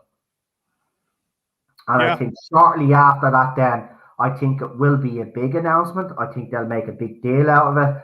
But I reckon it'll be quick after that last special. I think it'll be bang, here we go. This is your new doctor. Bang, this is your companion. Bang, here's what me you'll probably see. What you'll probably see, mate. You'll probably see. They'll probably put straight after the special. They'll probably put a little tiny, introduce the new doctor or something from Russell T Davies. A little tiny mini kind of. You just talk there for a second. I just need to go off camera for a second. Sure thing. Yeah, I was thinking it just have a little tiny trailer saying introducing the new doctor in, and just have a few shots from the next from the RTD special, and that's what you're going to get. Just before this at the end of the last Jodie Whittaker episode, just before the 60th, if the new Doctor's going to be in the 60th, which is probably going to be the case. I don't think they're going to keep the old Doctor around, not Jodie, sadly, but that's just the way things are gone. But yeah, I think that's where the cookie crumbles, I'm afraid. Yeah. Anyways, Daniel, as you were saying earlier, mate, yeah, it's been a pleasure. It's been a pleasure being on board with you guys. And, I hope to see you back on it when Russell comes in, way things are happening. Be great. Really great to see you back. You back? Oh, no, yeah, I'm back now. There we go. If it wasn't for meeting you, I wouldn't be able to do that. I was crap at that in radio. I was crap at that, and it wasn't for meeting you and Probby. I wouldn't be able to do that. So, and about 2 days' time now, and I've been with you for a year. Wow. Saturday I've been with you for a year. Man, time flies. See that? Yeah. Well, I mean, look, I've got still some of the people that were here from the early days. It's nice to see how big this community has grown.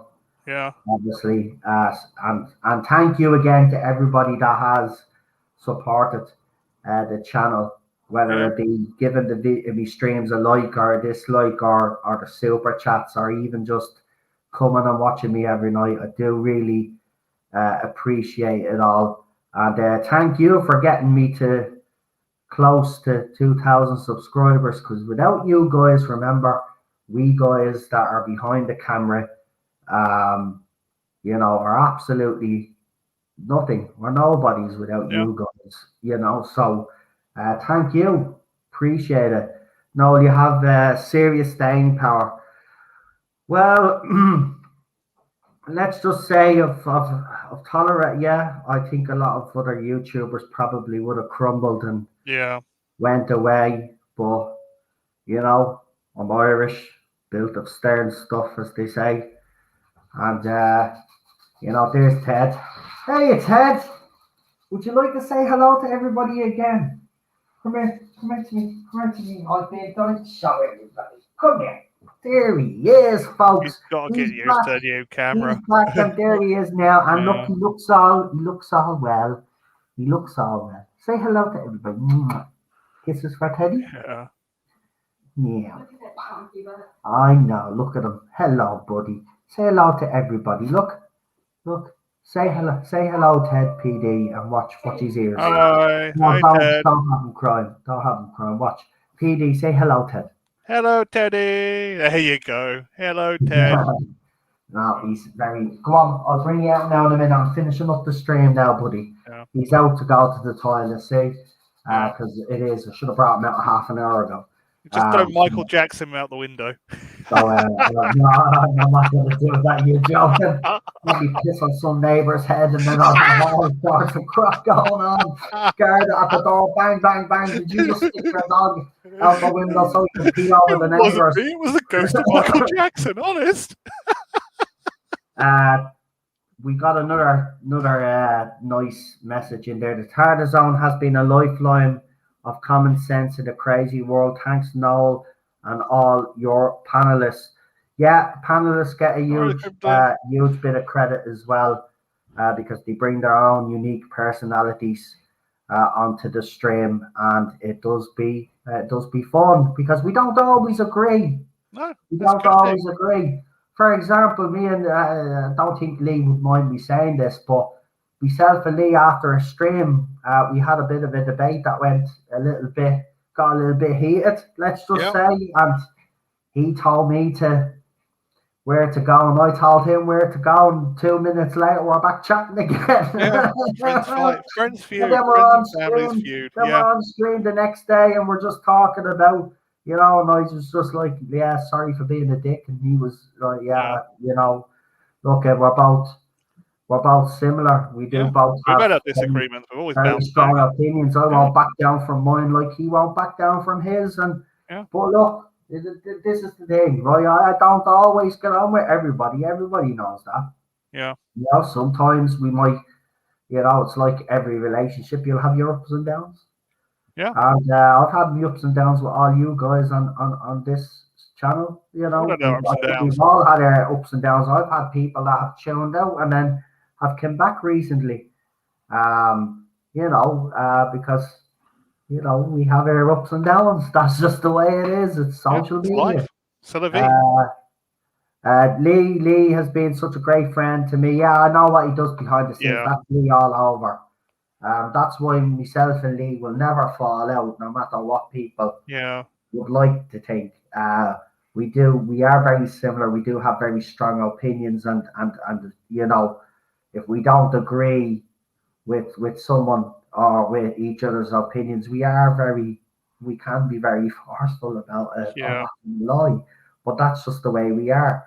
But look, that's life, and that's the way it should always be. We're coming to a point in society now where it doesn't matter what the topic is, right? I'm not getting into politics or that, and this is why I say it doesn't matter what the topic is. If a certain group out there has an opinion and you don't have that same opinion as them, well then you're all the phobes and you're all the whatever. That's it, they label you. That's what's happened.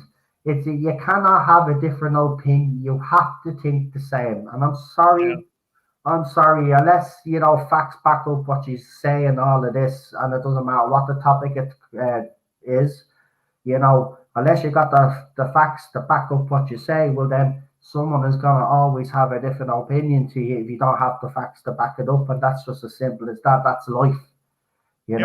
Life is like a deck of cards. You don't know, and like a box of chocolates. You don't know you don't know what hand you're going to be dealt with, and you don't know. Exactly. With a box of chocolates, you don't know what you have when you open it up. Life is like a box of chocolates. You don't know what you're going to get, basically. Exactly. That's what it is. We make mistakes, we grow. That's just the way it is. Yeah. Oh, this will make you laugh. Let's give it a bit of a laugh, right? The UK has these weird champions of business and enterprise and entrepreneurship. Do you know who the champion of farming is? Let me guess. Jeremy Clarkson. Yes.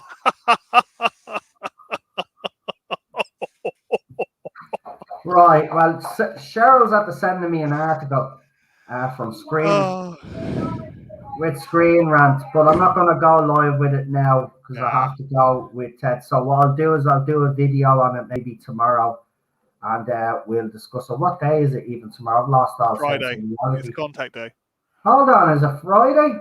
Yeah, it's Friday. It's Friday now, actually. No, today is Friday, right? We'll deal with it, Jordan. Just turned Friday. Right, well, we'll deal. Yeah, I'm going now. Will you just wait, please? Yeah, Thank you. Just turned Friday. Just turned Friday. No, I don't want to do another stream after I take the dog out. I want to have something to eat, woman. Careful, you're on camera, mate.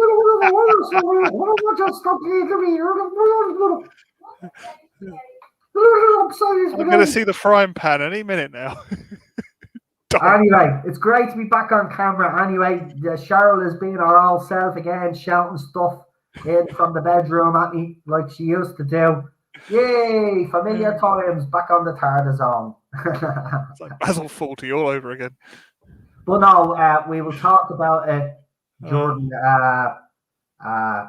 contact because we've got other stuff to talk about as well. Child's Play episode, well, Chucky, the new series. I watched the first episode, so I want to talk a little bit about that. It'll be probably the second last contact until series 13 drops. Then it's back to the Tardis Zone talks. That will then occupy the Friday night slot where we'll be talking about the upcoming. Obviously, after we do the panels, then we bring people on that haven't been on the panels to discuss what they thought of the previous episode. When the hubby thinks he's being funny, I am funny. I am. That's the thing. I am. I'm the funniest man on this planet.